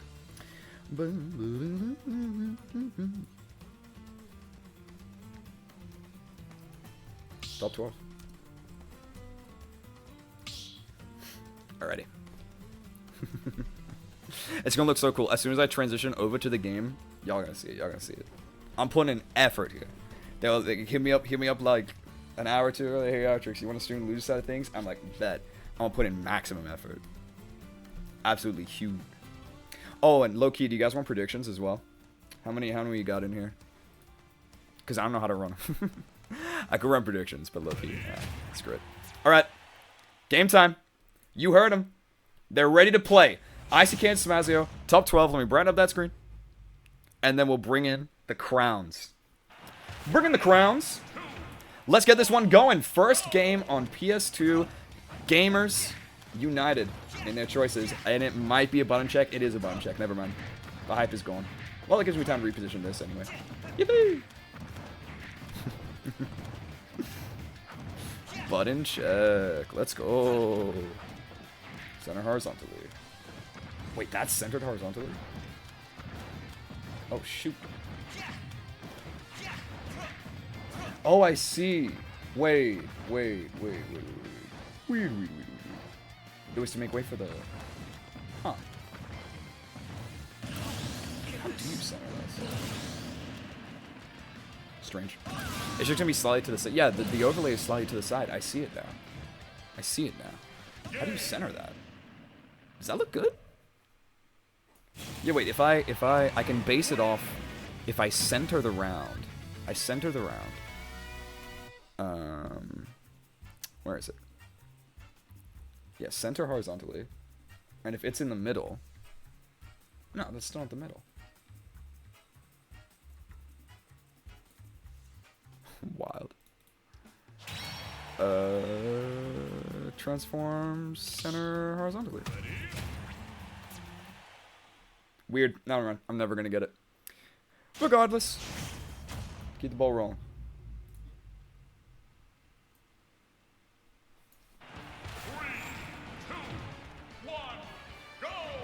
Looks good enough to me. That's looking good enough for these two as they begin game 1 here in the top 12 of our loser side. Once again, it's interesting to watch these matches from a loser side perspective because one of these people have to go home. Someone goes home at the end here today. And if the combos keep continuing on as Smazio has been showing, might just be ICK, we see the choice for an opener. This falling up air. Able to space it on Bowser well enough to keep themselves outside of the range of this absolute Koopa menace. And the pin has already been found in the recovery. Smazio lining it up perfectly there. Beautifully done. From the Karin man himself. Queensland's rep. You gotta believe in him. But you want to believe that ICK is able to find a couple more hits here. Tries to find a falling nair. Punishing the pin, actually. Shielded the first hit, and then found the back air while Smazio was still inside that little pause range. So, very well placed back air. Oh, but we do get side bead. Dragging him all the way to the side of the stage. Smazio trying to DI up, it seems. Not wanting to DI out on that one. Well, not ups, purses, should I say, but you know. DIing in a way to try and survive, but we were at high percents against Bowser, so GG's. LeBron James forgot that PS2 had the same ceiling as Small Battlefield. Ooh, perfect spacing for Smazio there, just narrowly avoiding the forward air and getting the punish. Setting ICK to the ledge, and this is all they need to keep this absolute combo train going. The pins! Not working there. Very interesting to see that you can clank with the pin with Bowser's up B. You can. I don't know in what situation. I don't know how. I don't know who. I don't know why. I just know that you can. So it's good to know. I'm glad we know. Thank you for teaching. Ooh, perfect F-tilt again. What a way to snipe out this recovery. But a reversal from Smazio. ICK. Flying a little too close to the sun there. A little too close to the up B of Karin. I have no idea how that killed. And you know what? We're just going to run with it. Smazio saying we take those, and we're going to take 50%. But also we're going to lose our stock. ICK swinging back. Finds a down air. Only at 50. That's nothing for Bowser. Merely a flesh wound. You're going to need a lot more before you're taking the stock. Unless you get him off stage and find a really weird pin like you did in the first stock, but is that going to happen? Like that's ever going to happen. We're still swinging. We are not dinging. Just yet. Ooh. Damn. Finds the charge here, but it's a scary situation. Because I feel like if Bowser's on the ground, surely he tough guys through the chainsaw. Surely he tough guys through the chainsaw. Maybe not at this percent, but definitely in early percents. So we'll have to see if ICK makes use of that knowledge. Ooh, are we going to line up a forward there, Smazio? Beautiful patience on the recovery here. Again, finds this charged F smash. We're not going to be able to get out of it. It's a really hard move to get out of just it normally. But especially when you're Bowser. That is a very large character. Very, very big. He's very big. Nice.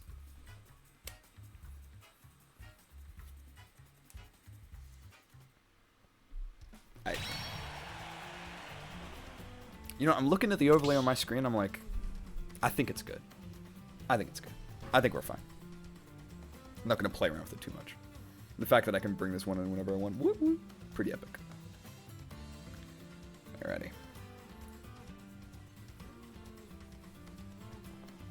Game 2. And you know that these gamers are looking to switch up stages whenever they can. Looks like we're going to FD. Interesting. An FD pick from ICK. What's the attempt here? Because we know that Smazio has played FD already once against Wi-Fi. And then the game went pretty well, all things considered. I feel like you're still going to be able to find your combos in Bowser. It might just be that ICK doesn't want to deal with the platforms. And you know what? Fair enough. Fair enough. Because I wouldn't either. Let's keep this one rolling.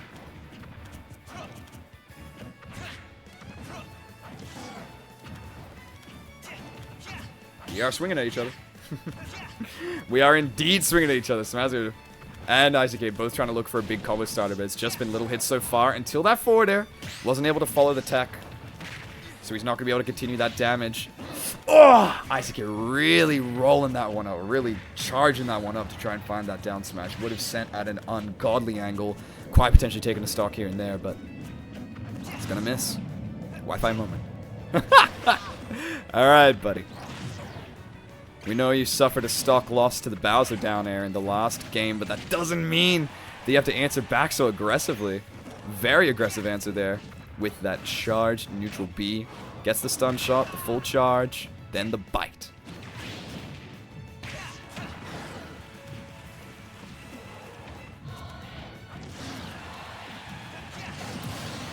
Nice up air. Oh wait, and also I have the game count completely wrong. Lamau. Lamau. Better player lost. Okay. Now looking at the correct game counts, let's make sure we keep looking at this correct game here for Smazio. Finding grab left and right. Has done a good amount of conditioning to make sure that ICK is shielding on the ground from all these falling up airs and falling fairs to start combos. And now is taking it and running with it, finding grabs instead. It's up to ICK to mix up here, and mixes up with the spot dodge. Perfect. That was really good. Nice back up from Smaz. Trying to catch him with the up B once more. It's something I've seen him work on in the last little while. But you do not need to work on anything more than hitting that quick little two-piece towards the ledge, the nair back air. Such a potent kill confirm, especially when it covers neutral get up. One of your safer ledge options, and you die for it, actually. 49% already. Smazio's been able to build. It's looking rough for Bowser. The king of the Koopas. This can make it work here on the FD. Will not be claiming the crown. So much damage. So much safety in everything that Karn does. All of these big hits on Bowser, he just doesn't have the speed or the range to keep up. But we do have the kill power. Able to find that up smash there on Smazio. Just land. Yeah, do your thing. Okay, yeah, bet. Able to find an up smash, but even still. Smazio saving that charge chainsaw. We used it to take the last game. Didn't use it at all in game 2 until the very last second. Waited for you to forget about it. Did you forget? I forgot. I forgot. Or maybe I forgot. I don't know. Low-key, do you guys reckon we just like keep this here? Or take it away? Because I reckon it looks kind of weird when it's there. When the players aren't there. When they are there. But it also has the name of the tournament. I don't know. I don't know. I'll never know.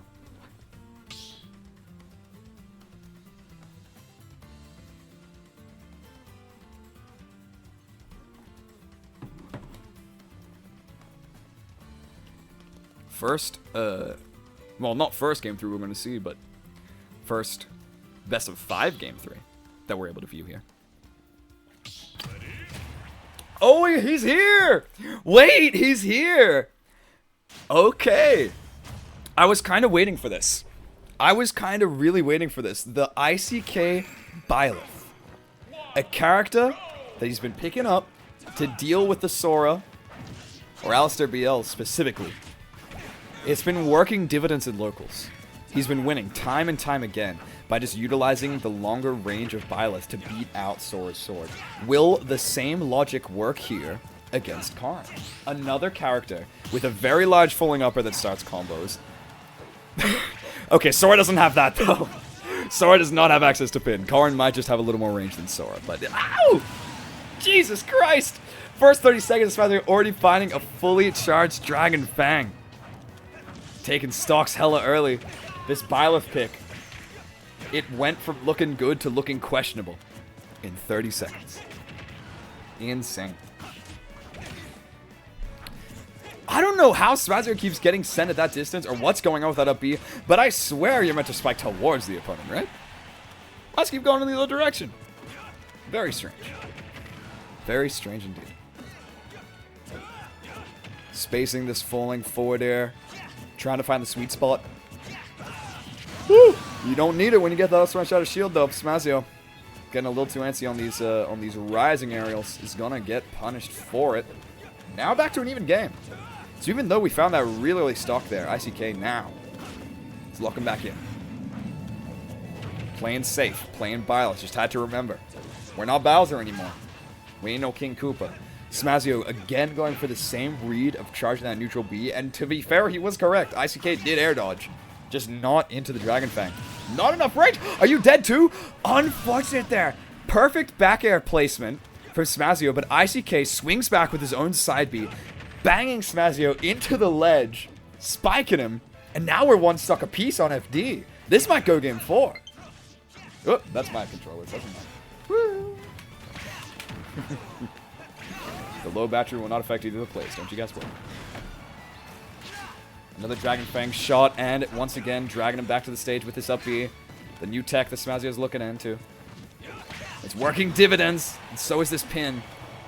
You can imagine didn't want to get the pin into the stage there, though, because just the normal pin hit definitely would have killed from that position. A ledge trap now from ICK. Covers the roll in with a nair. Slowly yet surely building back this lead. Smazio at 77. Damn. He's just really well spacing himself right now. Absolute insane spacing. I don't know how he does it. A swing from Smazio. But you're already at 91, which low-key, Byleth kill percent. Yep, you're fine. Center stay. Oh, no. Oh, no. A center stage pin hit is not going to take the kill, but Smazio covering the fall back to stage with a charged neutral B. Beautiful. Points put a further $50 in the pot, making the total 150. Woohoo! The Invitational has the same pot as the Arcadian. Good stuff. Very good stuff. You love to see it. Alrighty. But that will be it for ICK. Unable to make this this Byleth pick happen, unfortunately. So it's going to be bowing out in 9th place here at our Invitational. Smazio will be moving on. We say goodbye to ICK. Bye-bye. Goodbye, buddy. And actually, when the players die, you're getting deleted from this overlay. No, never mind. I'll keep you around. He's still here. Hi. Goodbye. But that's going to be a win for Smazio. Moving on. Moving on. Which is good. I need that man to move on. I need more Queensland in my life, bro. I need more Queensland in my life. Okay. Let me find Le Bracot. Next up, we can stream a nice little Unpheasants DK and Relo. So Unpheasant Relo. Or Relo. We learned the pronunciation of that one now. Let's get him in.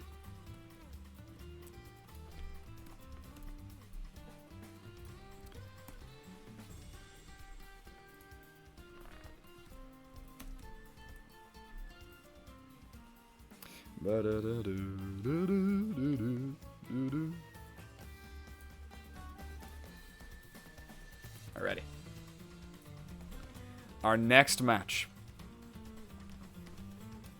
So as you're moving on. Our next match. One player who we've already seen play was able to take out Wi-Fi at 13th place. Relo.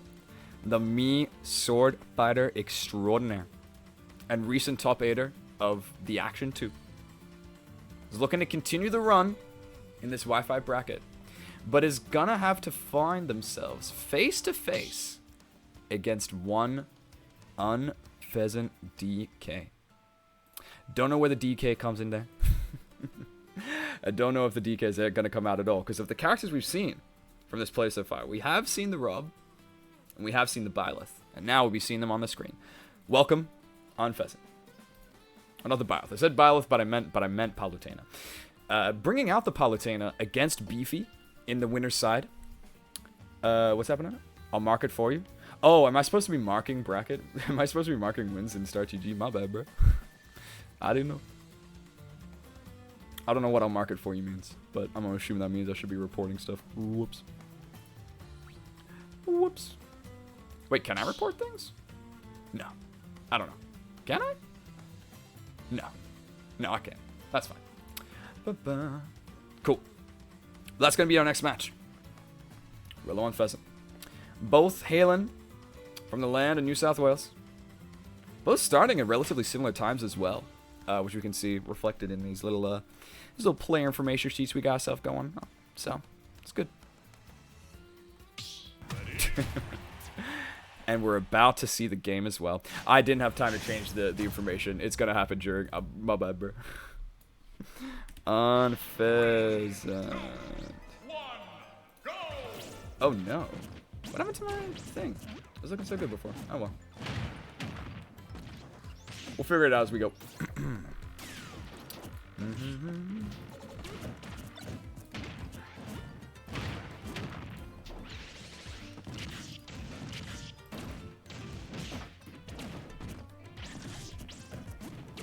Okay. Now I can talk. Not on Pheasant. Oh, with a Z. Bet. I typed it with an S. You're right.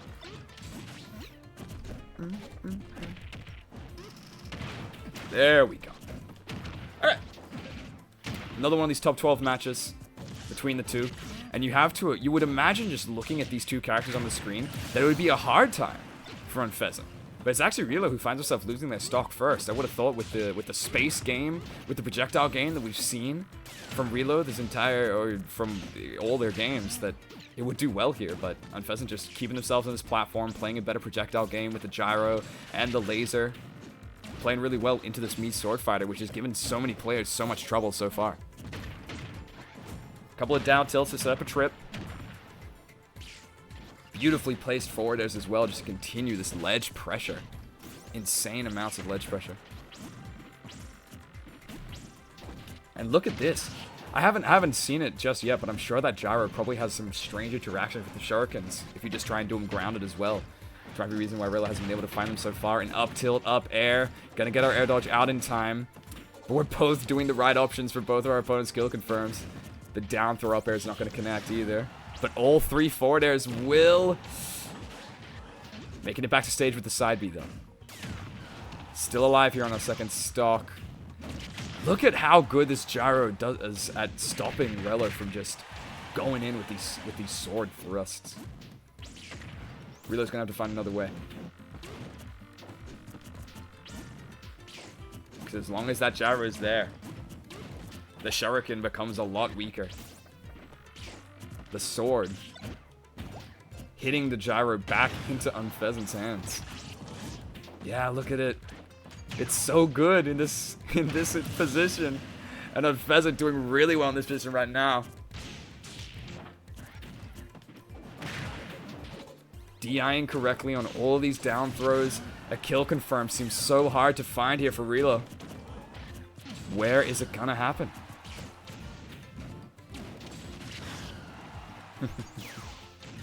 It adds to pot after. It's like, yeah. So those of you who lost and was like, oh, at least there wasn't 150 bucks in it.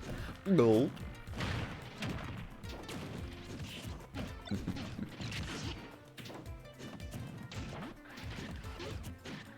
This means a lot more to bow out here. These players want to do it. What a read there from Pheasant. Not going to take the stock just yet, but it may as well have. You put me Sword Fighter in that bad of a spot, and you most certainly going to be taking stocks. Pheasant going up game 1. While I scour for these players, tweet orders. 1 second, please.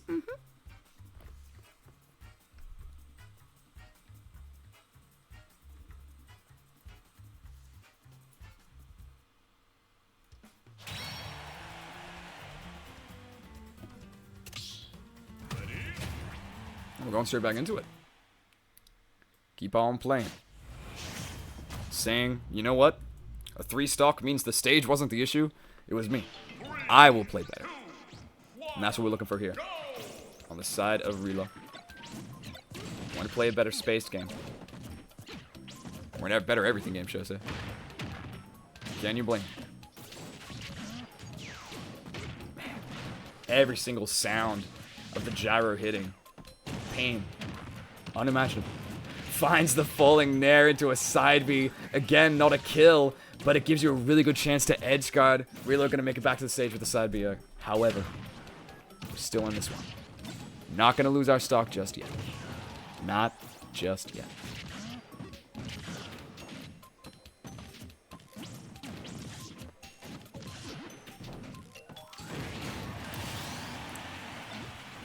There it is. First one for Pheasant. Relo once more find themselves, haven't built up enough damage on this Rob to go for the classic kill confirms that we're so used to seeing. The down throw up air is the one that we've expected, but Pheasant's just been so good at DIing it so far. You need to wonder, where are we going to find a stock? So we still haven't seen Relo take a stock in this entire set. Looking for a grab. That's not going to happen. Pheasant dropping down low for that back air. But not going to connect. An up smash, that'll do it. Up smash out of shield, or up smash in that new position. I don't know necessarily if it was out of shield, but it looked like it. Oh! Never mind. There's no way that you're going to be spiking Rob from that position. But Rob will be spiking you from that position. Unfortunate to see. But fortunate to see, I got the Twitters. Yippee! There they are. Yippee! Right.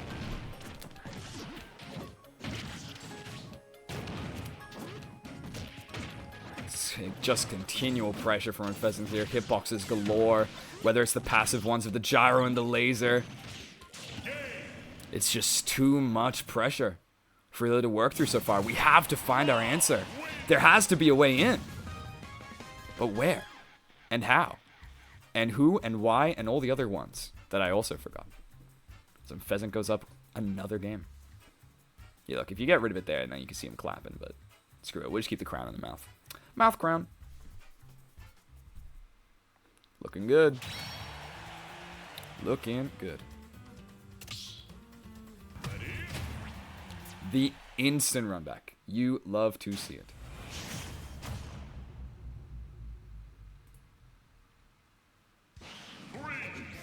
Ladies and gentlemen, once again, it's time for game 3. With a nice music as well. We're just playing Odyssey today. And this scene. If you ever needed a power-up, if you ever need to show that you're the superstar, this song will make it happen. But how are we going to jump through these gyros?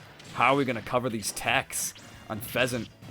Playing a good defensive game so far. Relo finding some decent hits. Still equal percentages. But it's looking a lot better than last time. The thing that you'd love to see is if Relo is able to take the stock first. Because we haven't seen him with a lead so far. And we may not get the chance to. Down throw into up tilt into... Do we call out the air dodge? Almost. It was a perfect play from Pheasant there. Relo was forced into doing an air dodge in that situation, otherwise was gonna suffer an up air. So on Pheasant just opting to go for a down smash, misses it, but will not be missing the back air once again. Relo on the back foot. How do we bring this back? Good sword thrust above the gyro, and a forward air is actually gonna take the stock. Wait. We have it. Back to center stage as well with our sword. We're looking much better in this game 3. Something has been figured out. A way in. An aggression. Combos. Setting up to platform, but on Pheasant, once again, the defense is unwavering, just shielding there, waiting for the chance to grab. We use jump. We're gonna have to up B into the side B. Do we recover here? Yes! We have enough reach. Still alive. Or are we? Yes, we are. Or are we? Yes, we are. We made it backstage. Okay, still alive here. Reload. Making these down tilts work. The combos have been good so far. Catching the gyro this time. Tosses it up. A surprise tool that'll help us later. Doesn't help us, though. Is gonna hit or is gonna make contact with Unpheasant while they had the invulnerability of the ledge. So, surprise tool did not help us later. Unfortunate. It's not very often you watch an episode of the Clubhouse and the surprise tool doesn't come into play, but here's one such time. Still not out of the woods yet, though. Will we find it? You can see Rilla's like, I want to down throw up air you. I really do, but I know you're already DIing out.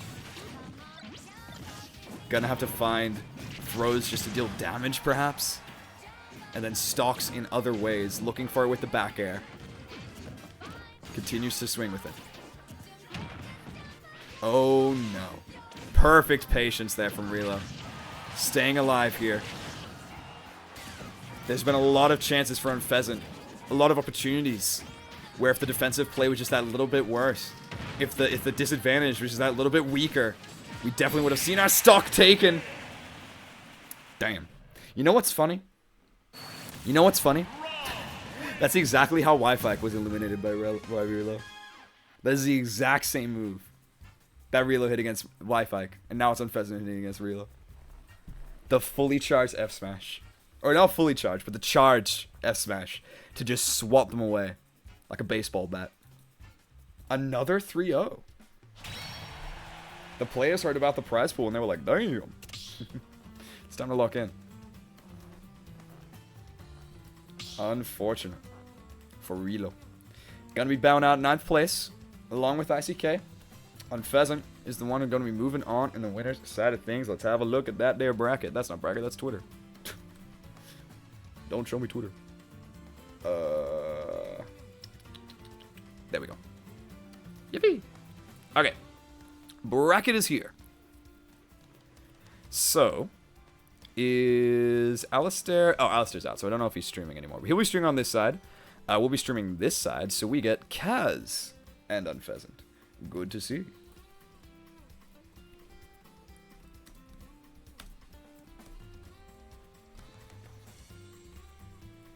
Good to see. Okay. Coming back on the stream. After win against Sololi, and also a DQ against Q. I have no idea why. But they do. Half of their name tells you why. The Q's already in there. But Q usually stands for qualify, you know, so unfortunate to see. But it will be the king himself. King Kaz, coming up to bat against Unpheasant.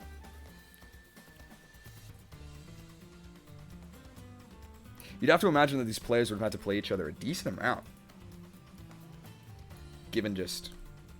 Kaijian?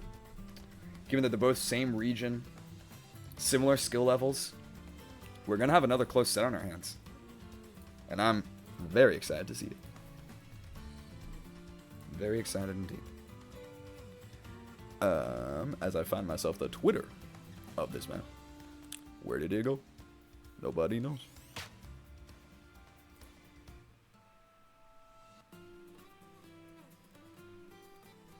There it is.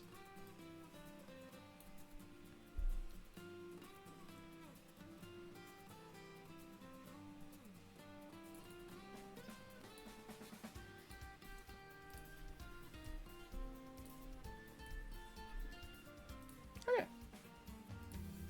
We should be all set up for our next round, which is now, if I'm not mistaken, top 8. Congratulations, players, for making it this far. Your top 8 now consists of, on the winner's side, and actually we'll show it, because I'm looking at it right now. On winner's side, we've got Beefy and Wilden. Morgan Coleman. Oh, Morgan's already taken over Coleman. Smazio and Iceman's going to be happening on the Alistair stream, but right now, we're going to see it. Let's see these two go at it. Unpheasant Kazian in top 8. Get excited. Because you know I am. 3, 2. I know what I am. Do you know what they are? So damn on the wrong stage. Interesting.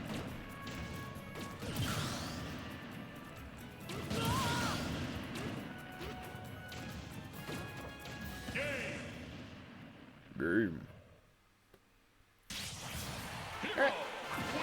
You know, this Twitter doesn't quite sit there either, so I'm gonna take this opportunity to change that. 1 second. Yeah. You know what? That's as good as it's gonna get. Yippee! Very excited. It's always good to see a Kaz game, or a Kaz game. One of my most favorite players to be watching.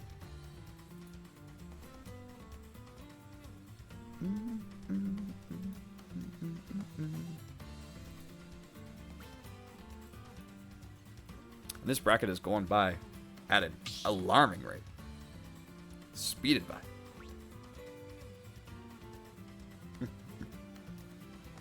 What are they up to?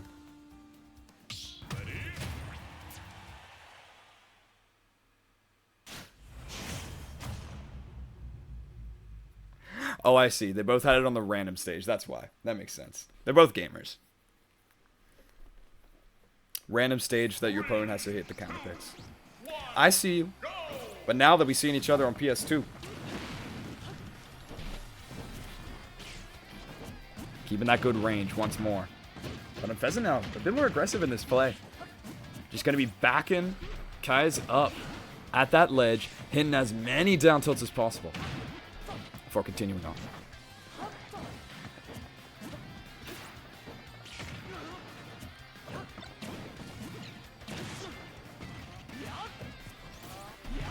A very big ranged game is about to be played here from what we can see. Very similar to what we had from the last. Which is interesting, actually. I never thought of the parallels of Hero and Mii Sword Fighter, but now that I'm looking at this set, I'm kind of feeling it. Trying to feel that up tilt into up air there. But instead, we're just going to suffer an up smash out of shield. What a scoop! That did not feel like it was going to hit from that range, but it did. Wow, that hit. That's what I'm saying, bro. That is exactly what I'm saying. Getting against this gyro as well with the back air. Wondering if it was intentional to try and stall it out. Trying to hit it again. Almost stuck between a rock and a hard place. You are very lucky that you picked up that gyro with that F tilt. I don't know how you did it, but you did it. What a reach around Hero must do between that forward tilt. Grabs the gyro once more, has it in hand. How well are we going to be able to play around with it? Z dropping it to cover, rolls. Catching it once more. It's almost been Kai's gyro more than it has been on Pheasants this game. About to get hit with another up smash, but the falling up air is going to stop it before the hitbox has a chance to come out. Big charge on the side B. Going to take that first stock off of Unpheasant. Will the RNG gods be in your favor to bring this game back? The half charges on the fireball. Working well so far. Another Thunder. MP's looking a little low though. Have to start getting some hits. Wants it with an up tilt. But a nair from the Unpheasant Rob.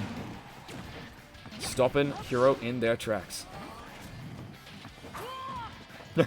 Big up smash read there. That one was feeling like a crit. But not going to connect. Perfectly spaced back air. Perfectly timed. Perfectly jumped. Cooking in the kitchen is Kai's right now. Has brought this game all the way back until we get hit with that up air. Commentator curse. Happens to the best of us. And now it's a Rob with Rage. With Laser, with Gyro. Everything that they have at their disposal, they are going to try and throw at you. A lot of Thunder, but it strikes on the Gyro instead of Rob. It has a hurt box to interact with, so you will be interacting with it. Look at it again. It feels like the lightning was hitting the Gyro once more, but it's just that Unpheasant ran into it. Wanted to pick it up. But now, We're looking very even on this last stock. Unpheasant reads the roll but isn't spaced correctly. The right idea, but the wrong execution. Let's see if the execution's here on this down air. Not going to be timing it just well enough. It's Kaz's turn. Platform. Reset, but we teched it. Gonna bring out our shield in time. Almost looking like we found a down air there, but auto-canceling it into a grab. Goes for an up smash once more. Is really keen to make this move work. But we are absolutely getting carried across the stage right now. Here's the up tilt. Here's the up air. Frame trapped into a back air. But our first zoom, it feels, that I've seen Kaz pull this entire tournament. And he's used it to make it back to center stage. Big charge on the side B. Plenty of magic to work with. You could top deck right now if you were feeling lucky enough. It's gonna be Spell Central. Throwing that neutral B out, just really praying that it will connect. Finds the kaboom as well. A lot of really big hits, but we're out of magic and out of luck. There was nothing we could do in that position. The gyro is just gonna connect. And that is gonna be Unpheasant taking game one. Damn. What a joyous song from Rob. How joyous.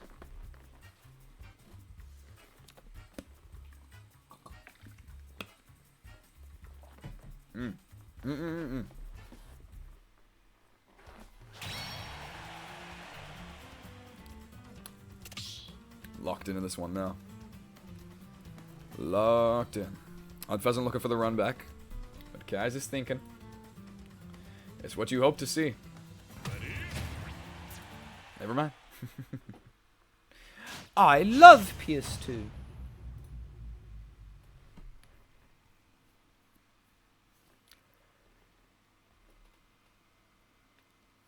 Big load.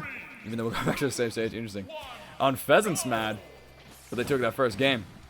Wanted to take it in a much more close fashion. The comeback just kept on happening. We had massive lead after massive lead. Almost a full stock in it each time. But every single time, Kaz was able to bring it back. First bounce of the set as well. This is going to do a lot for the... Well, I was going to say I was going to do a lot for the neutral game that Kaz is able to play here. But instead, it's going to be Unpheasant finding that falling nair into side B to get a kill at ungodly percents. Even while we had the bounce on. The aggression was there. And the stock taken just as quick. We're really believing in this up smash, and you know what? I mean, Rob's a big character who often likes to jump on you with nairs. I could see it working eventually, but that's 3 swings and 3 miss.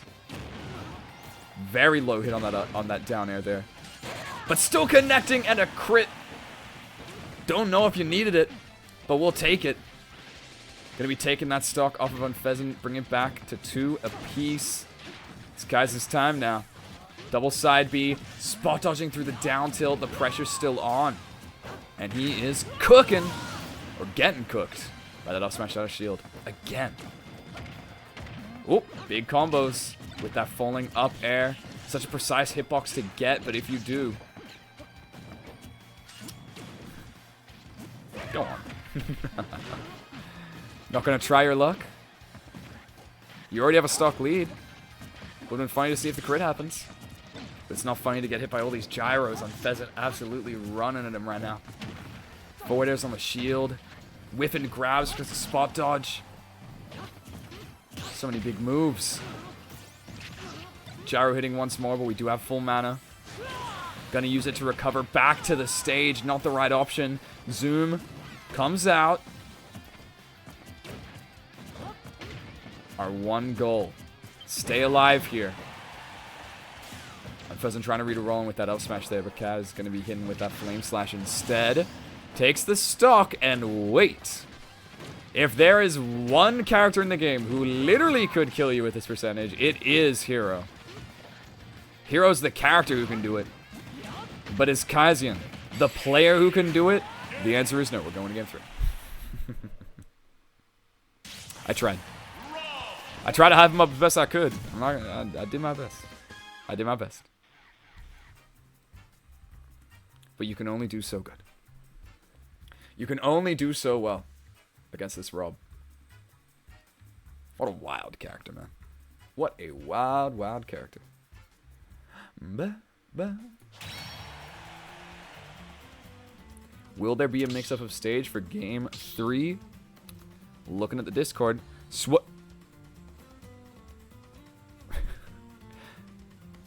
Kaizen is swapping. Is currently swapping character. The reaction is the exact same. How are we swapping character? To what? To Vegeta. Okay, we're swapping to Vegeta. Good to hear. Vegeta's out. Ladies and gentlemen, this is not a drill. Kaizen is switching to Vegeta.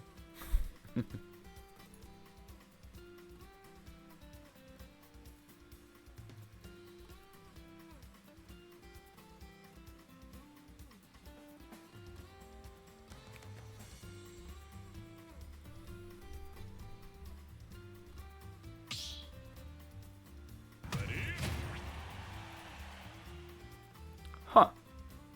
You know what? It is what I expected. When you said you were switching to Vegeta, Kazuya makes sense. What doesn't make sense is why Kazuya is playing Kazuya. Why is Kazuya playing Kazuya? Oh, he's gone.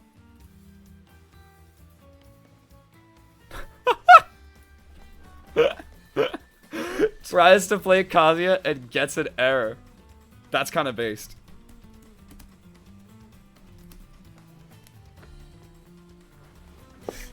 Wild.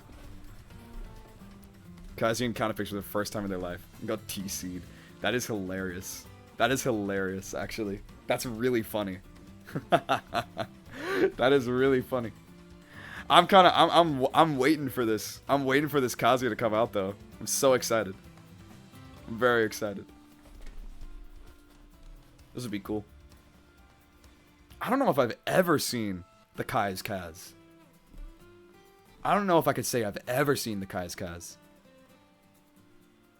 Or if anyone has seen the Kai's Kaz.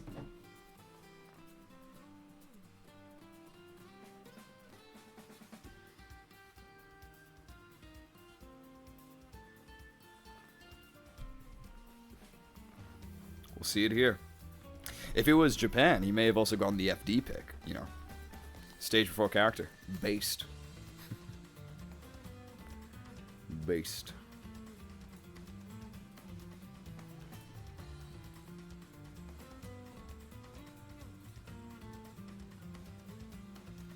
How you doing, Smash? We're about to see Kazi and Kaz. Are you excited? I know I am.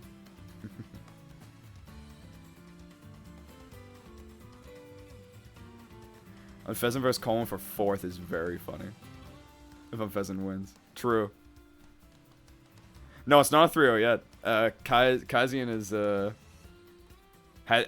counterpicking Kazuya, tried to get back into the game, and he got an error. The game said no. Tried to counterpick to Kazuya, and the game said no.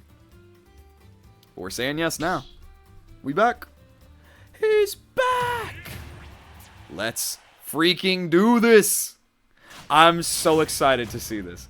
I don't know if anyone has ever seen the Kai's Kaz, but now that he's on our screen, and now that it's becoming oh so real, assuming that we don't get another error, this is gonna be very funny. Let's see if he's got it. Do we have the electrics? Do we have the combos? Do we have what it takes? Do we have what we need to take it against this Rob?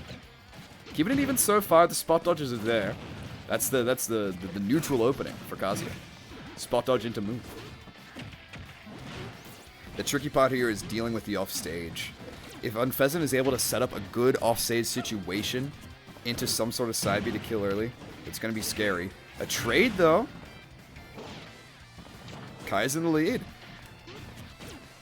Rolling through the smash attack. Tries to go for the dragon input. The dragon B. I don't know what it's called. The kick punch. Not going to connect. It does this time, though. He has a lead. For the first time in the set with a Kazuya. Where did this counterpick come from? And why is it working? Better question. Well, we know why it's working. It's Kazuya, but... Has Rage Art now. If we can build a little more damage, it's gonna... Oh my god, what a read. Perfectly placed up smash. Pin precision up smash. And the combos have already begun. You can see on Pheasant trying to set up the 0 to death there with a falling up air to start. But we're going to continue it from the center stage position. Picking up the gyro, though. Kaius can count their lucky stars as he keeps himself alive right now. Gonna get hit with that gyro, though. We use our up B. We use our jump. We still have an up B. On Pheasant trying to capitalize with his own side B to carry him off of the stage. But an electric into back air. And I'll bring it up. Vin's very good at inputting these electrics so far. And a great way to find that stock with that up B. One more stock to bring this one to a game 4. The Kai's Kaz. It's real. It's scary. Oh my god. Wanted to get the rage drive there as well. Would have been so much damage. Tries for it through the gyro. Oh my god. He's up being making it back, still alive at 174 on Pheasant. Has not been able to find this stock. What a way to get back to the stage. But your move's not working in your favor there. That air dodge through was beautiful. And he's still alive. Side B comes out. Okay, we are going to lose our stock to that up throw. Both of these characters have 0 to deaths to boot. But it's Kai's. Finds the down B, the command grab. If your opponent's shielding on that platform and you can find a command grab, you're in a very good spot. And what a low sweep with that fist there. Taking their first game of the set with the Kazuya.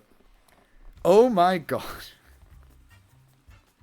Where did this come from? And where did it go? Where did it come from, Con Joe? Go. I've been waiting a long time ago. Wilden Smash will be the last stream set. Bet. Let me know who to raid afterwards, because I'll be keen to chuck the kids there. Damn. I don't know if anyone saw this coming. The Kai's Kaz. It rolls off the tongue. The more you think about it, it makes sense. The man said he'd play Vegeta. And a villain of the story is what he's becoming. But will he become the hero by the end of it? By bringing this one to game 5? Let's find out. Should I just raid Nato? Yeah, that's probably it. If he's running the mainstream, 100%. Oh my god! Almost finding the full combo extension there with the up smash on the platform. Just narrowly missing. But 0 to 100. With a secondary Kazuya. Jesus Christ. Why does he have Kaz combos? That's what I'm saying. We're all watching this together with an expression, an equal expression of, huh. The hero player has it. When RNG is not on your side, broken game mechanics will be. Finds the electric into up B. Has a lead once more. Just gonna go straight over this ledge pressure. With the up B. Could do it again here. Air dodging down the stage though on Pheasant's catching on. But we do have access to Rage Drive. Big damage is in your future. If you can find it. There's the parry. Electric. It's gonna happen. The second electric though, because it was the second one and we hadn't touched ground beforehand, it's not gonna have the stun property. So on Pheasant's gonna be able to hit out of it. We missed the opportunity to go into our Rage Drive, but does it matter? Maybe. Maybe. We don't know yet. We do not know yet. Spot dodge into an attempted up smash. Okay. Still keeping this one on live. What a massive electric win. God Fist. Absolutely swinging at the fences here. Kaizen in a full stock lead until on Pheasant has the chance to start these down tilts. Really put on the pressure here. Hasn't been hit yet. Side B attempt. Not going to connect. Electric. Oh no.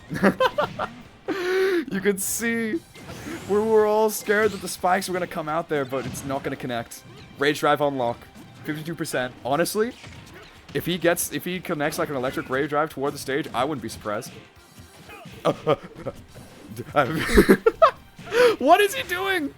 You're not dead, are you? Yeah, no, but it's massive damage. You're already at 111% here towards this ledge. You'll find the up smash out of shield. 0 to death is possible. 0 to death is possible.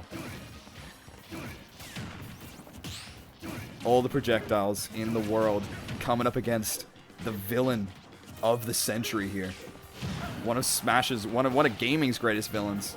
Definitely one of Smash Bros. Especially if you can see Kasayan big into a game 5. Up B out of shield. Oh my god.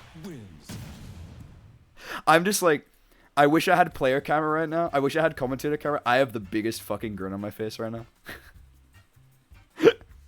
I have the biggest smile. Look, man, you may be asking it.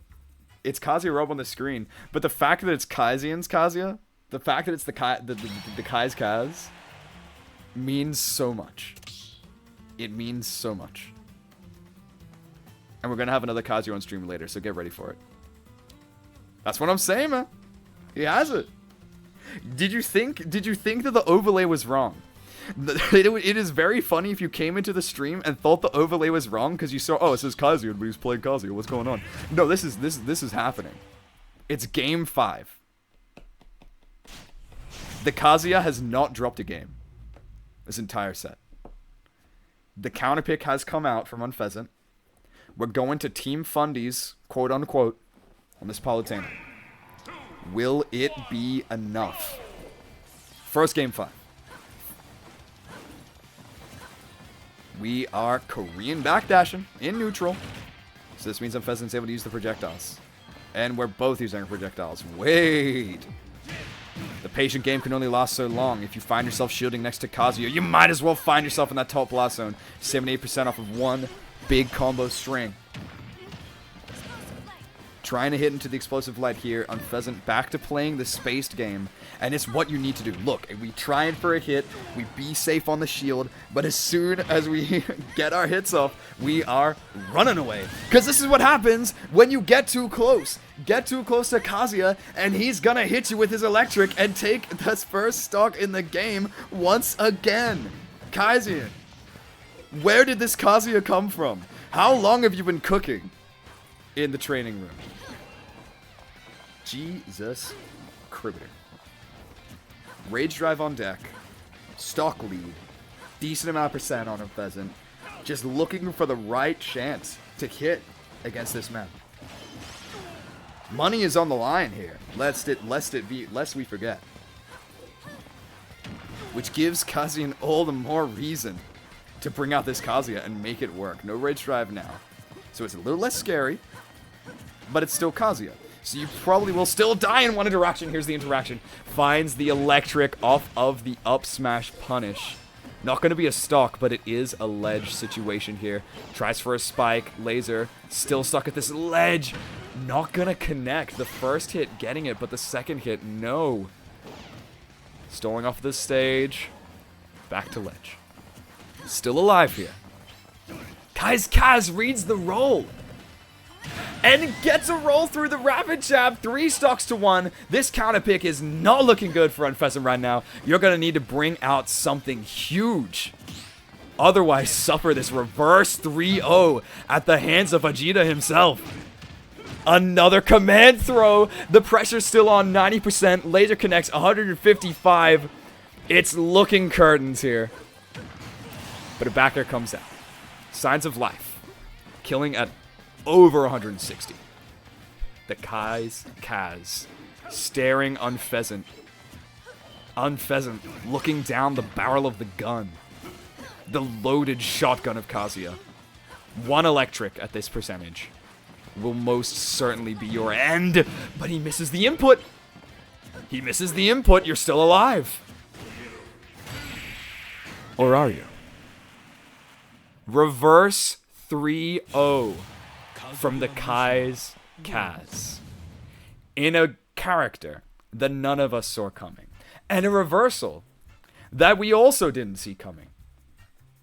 Kazian moves on. And Unpheasant's going to bow out at 7th. What pain have we unleashed upon it? What have we just unleashed upon the world? What has happened here today should never be spoken of. again. Why is he playing Kazuya?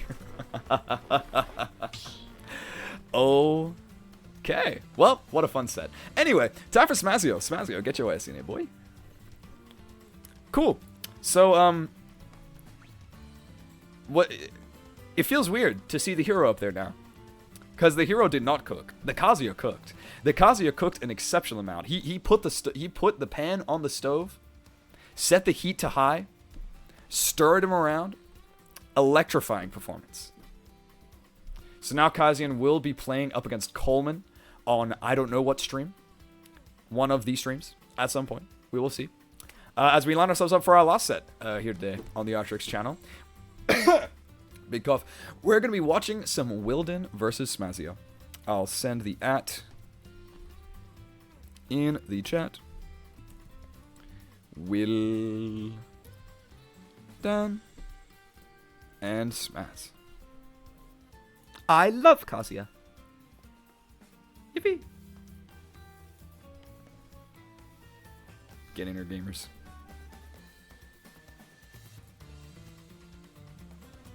Alright. I can't find the arena code because these boys yapped. They yapped up a storm in the lobby. An absolute storm. Yeah, everyone wants to see the Kazuya, bro. Kazuya's like, oh, I have to go to the other stream? Oh, bet. Okay. Coming up next. For the final match of the stream. Once more. You know him. You love him. Queensland's one and only representative here at this tournament. Smazio. Trying to continue this run into the top 4.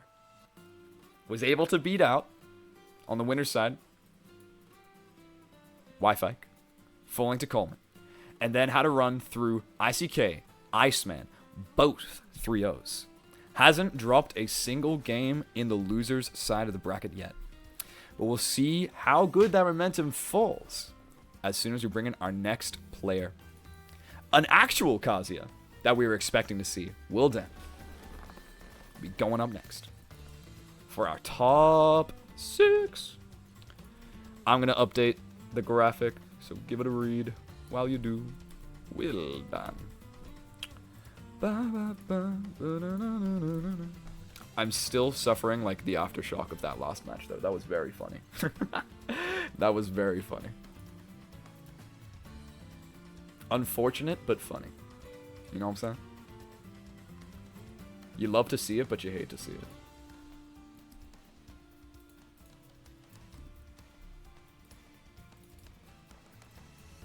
Smazio. It's me, Smazio. I'm the first person to ever say that ever in the life, actually.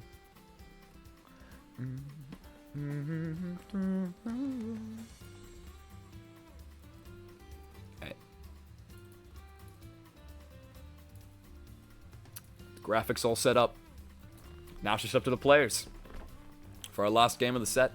Afterwards, we'll be raiding off to Nato's stream, so the action by no means is over just yet.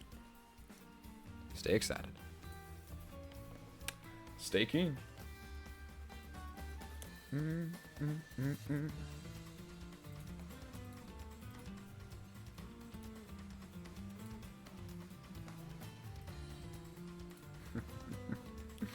Oh, just looking at it, man. Just looking at this brings a tear to my eye. How could we let this happen? In what world do we live in where we allow this to happen? Unfortunate. Beefy and winners. Damn. How did we end up with Sora DK as our winners?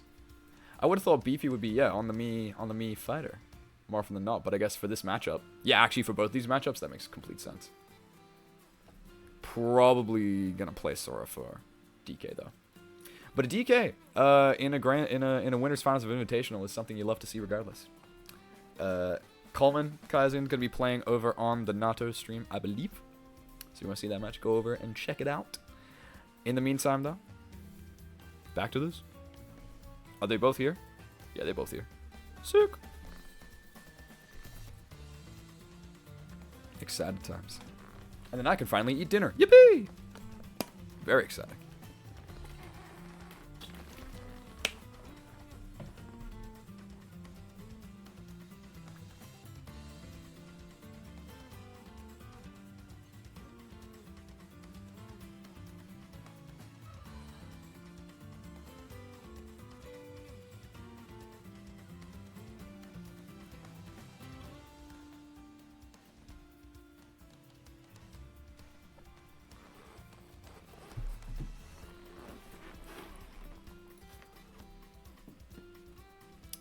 really contemplating stages, aren't we? How's that chat looking? Didn't get the ping? What the... Oh, bro. They're looking to DQ Smazio. No, sir. Ooh, we're playing Karin Fox. Interesting. So it is Wilden bringing out the Fox instead of the Kazuya. Which, fair enough. I feel like in a matchup like this, Fox's tools definitely shine a little brighter than Kazuya's. In terms of just the speed against sword characters. But you do have to be worried about the offstage situations. Smazio definitely one who can make a good showing when it comes to offstage. So, disregard the Kazuya that you see on your screen, because it will be the Fox coming out game 1. What stage? We are yet to know. Took the man a whole minute to think of what stage. Battlefield or Smashville? Which shall it be?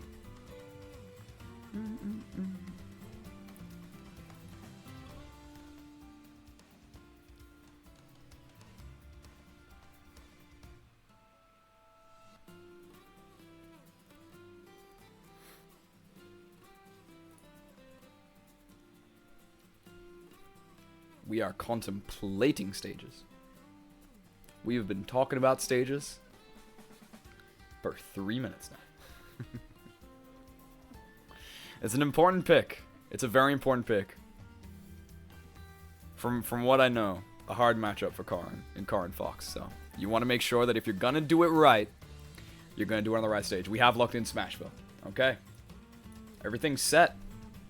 The stage is set for a loser side top 6 match. One of these players is going to be buying out at 5th. One's going to be able to continue to fight their way on in this $150 prize pool tournament that we have so far. Wilden versus Smazio. Victoria versus Queensland. A classic, whichever way you slice it. Let's get ready to rumble. Show me what you got, boys.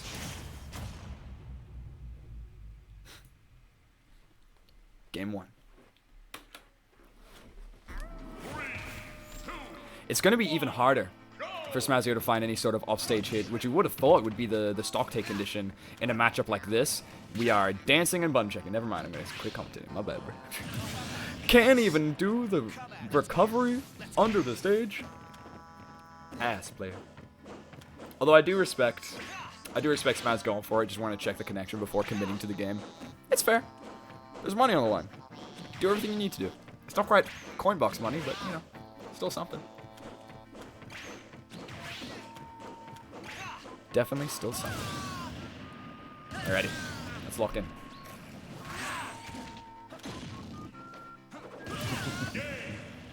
Oh, he's shine spiking? Shine spiking in the button check? Alright. Now we can start. I did the whole cool transition and everything. Screw them. I'm doing it again. I'm doing it again.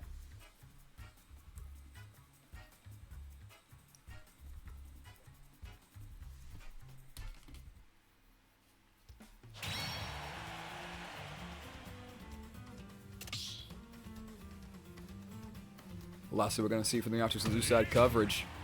A classic. Wouldn't have it any other way. Let's cheer on our boy. Game 1. Wilden versus Smazio. The Fox is out. The Karin's here to boot. How is the game going to open up? Dash attack? No. Well, we ain't ballers. We are here to play. Already going for roll reads here. Wilden playing with the laser, which is very interesting to see. Smazio is just keeping their space up on this top platform, has the win condition, and is going to stick with it. We have percentage lead, and we do not want Fox to hit a single combo starter. Because any combo starter here could be devastating. Any dash attack, any potential forward air, would be a lot of damage. Karin, not one to make it out of a combo too easily. If it starts, and it almost started there with that up air, but not going to be able to continue it. Mr. Wilden. Or BK Swilden, as I always thought from the time. Gonna have to pull out something different here. Another quick laser, but Smazio is avoiding these lasers like they're the plague. Does not want to get hit with any unnecessary damage. The focus is insane.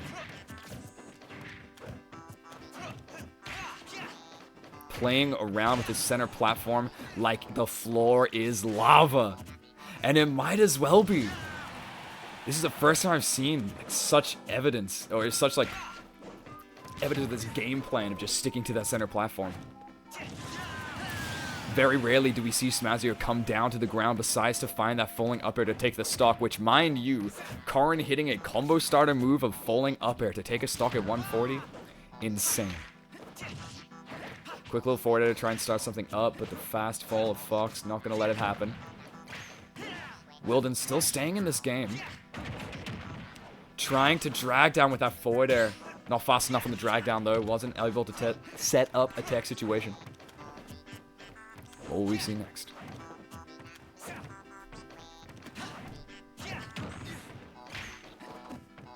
Just going to pin to the stage to try and reset our recovery. Finds the falling up air once more. Is going to cover the tech. Still with a stock lead until Wilden finds the right time, the perfect time. Just running with that up smash. No need to find your nair, no need to find your dash tech. No two pieces here. We read, we run in, and we hit you with it. Like a freight train. There's another one, there's like a freight train. That Karin side B. The pin kick. It's a mighty move, especially in this matchup. Fox is a light character. Try for the pin on the recovery, not going to be able to get it. The up tilts have started, here's your combo. And it continues, frame traps galore. Only to 51%. Making it out of that one relatively unscathed. Smazio using this drag out of the up B. The more I look at it, I feel like I've seen Neo do this kind of tech before as well, and Smazio is using it to his advantage like no one else. Beautifully played. Because either you hit your opponent with the up B, or you're probably going to ledge trump them. Both of which are great options for Karin. So I like it. You love to see it. Wilden here trying to put on a ledge trap, but an aggressive get up there from Smazio is going to get us back to this stage. 120% once more. Up smash will kill, which Wilden is very aware of. Wanting to try to just hit it raw like he did before. But Smazio is not opening up here. Playing very well in the neutral. The defense is insane until a falling nair gets punished with another up smash. A run and up smash has been both of the kills here for Wilden. And it's what works in this matchup. Karin does suffer from a little bit of end lag there from those falling aerials. So if Wilden's able to capitalize on it, you want to pay out. Once again, trying to start up a combo there with the falling up air. Are we dead? No. Good SDI into a worse situation. We would have survived the F smash, I'd like to think, if we got hit in the other direction, but instead, we're going to SDI to the other side of Karin. We're just going to get caught in another chainsaw. Smazio takes game one. Damn. Very important game one here. Because now we get stage pick. Even if we think the character matchup might be bad, at least we have stage pick.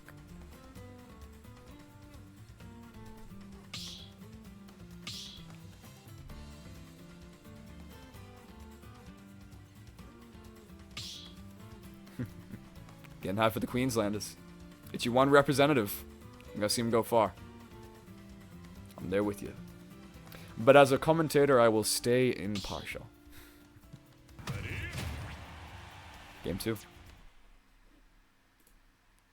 The stage of choice, Town and City. Another Animal Crossing. Let's see how it favors.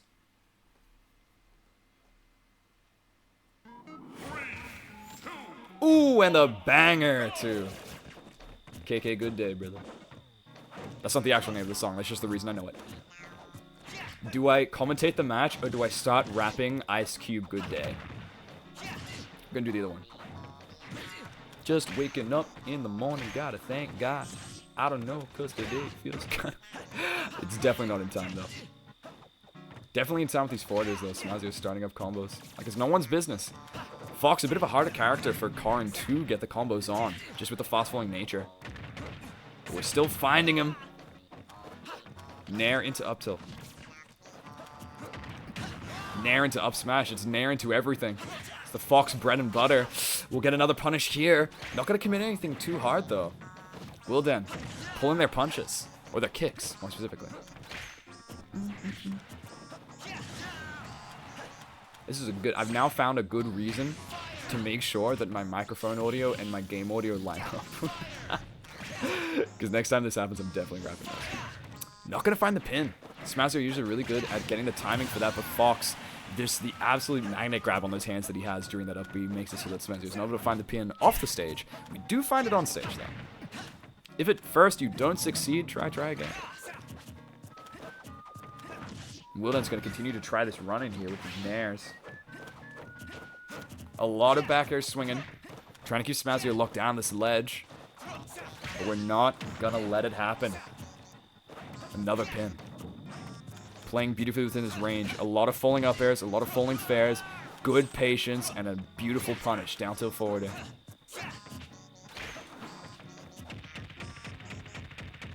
Wilden finding his grab, though.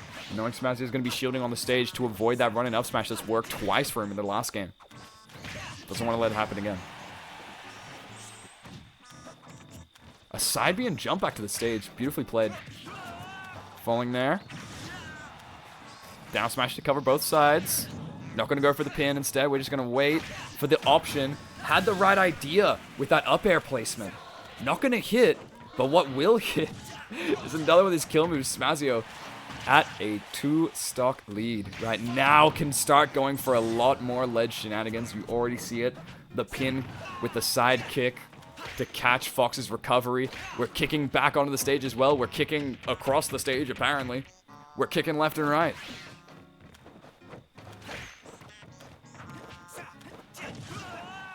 More falling up airs and more combos.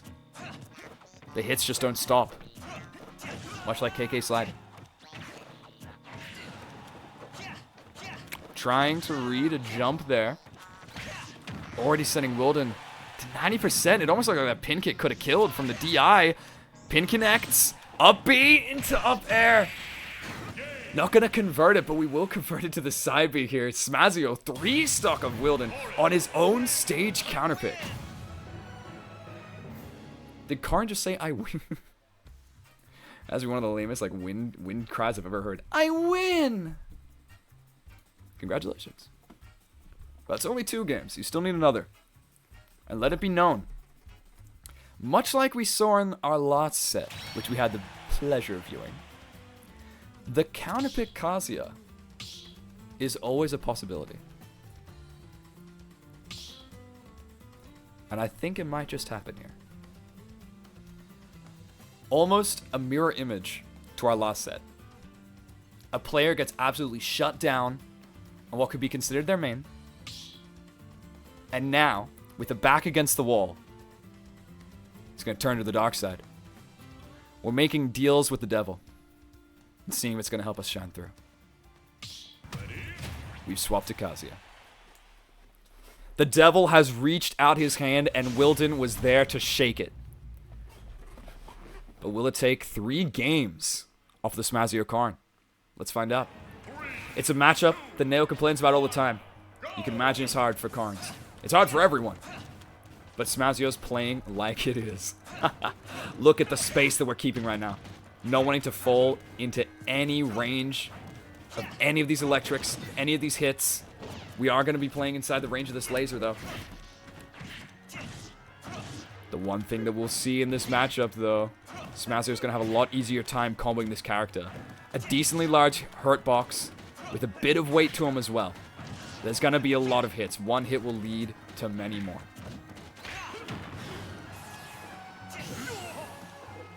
Already have Rage Drive on deck. This Kazuya pick not looking too good at the moment. Until we can find this combo starter, until we can find this electric, but Smazio is not giving us the time of day. It's just not letting us get a single hit in. Nothing meaningful. Just one little hit after the other. Still have Rage Drive.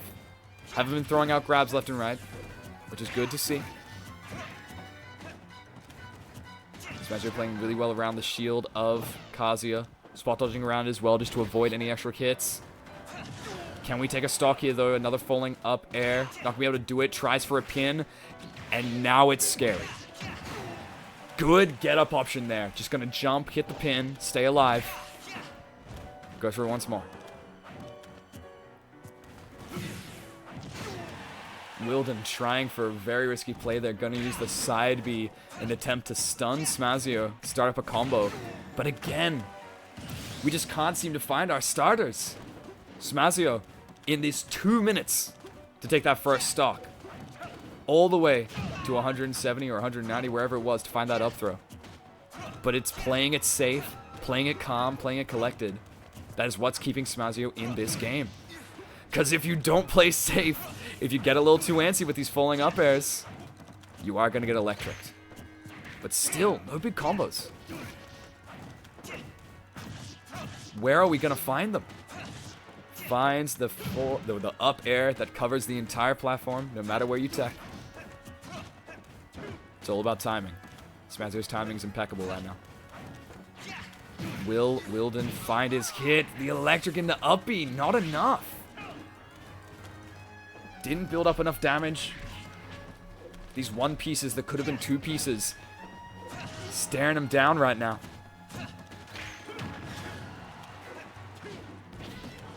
Makes it back to the ledge, though. Footstool. Trying to re-roll in with the crouch punch. Not going to find it, though. And now that Smazio finds himself at these kill percentages, we are playing even safer, is what I would say if we were playing safer. But instead, we're playing like a madman. Finds the fully charged Dragon Fang on the stage, sends Wilden off, gets a counter to stage spike him, and now once more has a massive lead. This Kazuya pick has not been working out. An up B on the shield. Just trying to find any way to take this first stock off of Smazio. But we are playing so safe right now. How do you get in against this chainsaw sword? Maybe we don't. Or maybe we electric. It's your main option here.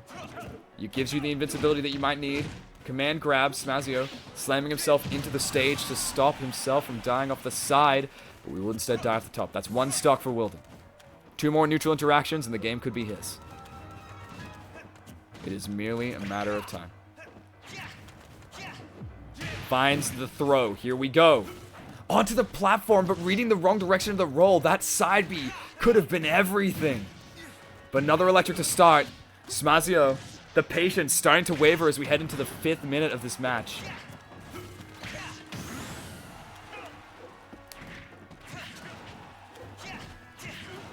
Able to find the falling there. Tries for a pin. Once more, waits! And gets the second hit. It's not going to be enough to beat out Kazuya, but that shot is also going to not be enough to beat out Kazuya. But this up B will also not be enough to beat out Kazuya, and we SD! One more neutral interaction and Wilden could take it. This is scary. Kazuya with rage. Smazio, if there was ever a time to play it as safe as possible, it is right now.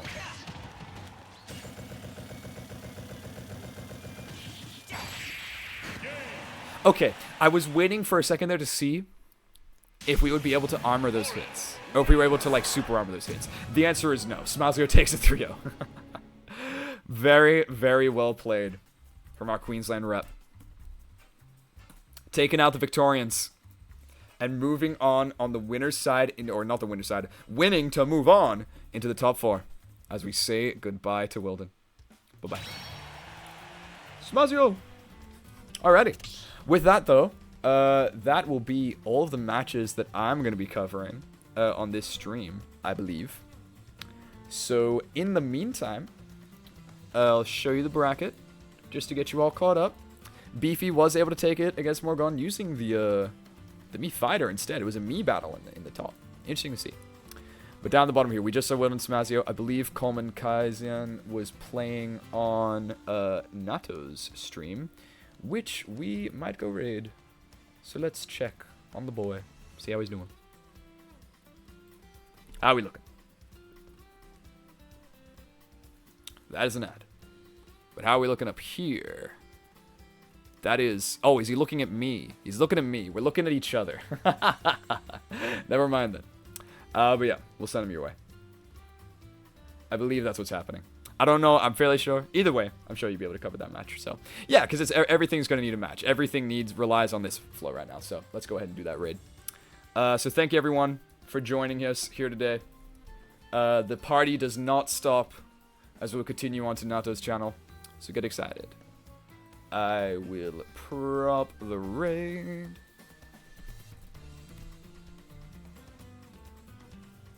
Alrighty. It's really fun watching all the matches here today. And it's going to be fun to continue to watch them over the Nato stream, so be sure to join me with raiding him. I'll see you guys next time. Bye-bye.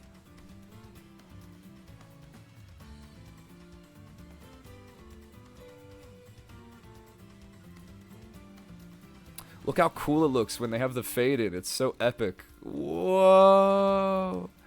Whoa. Okay, goodbye.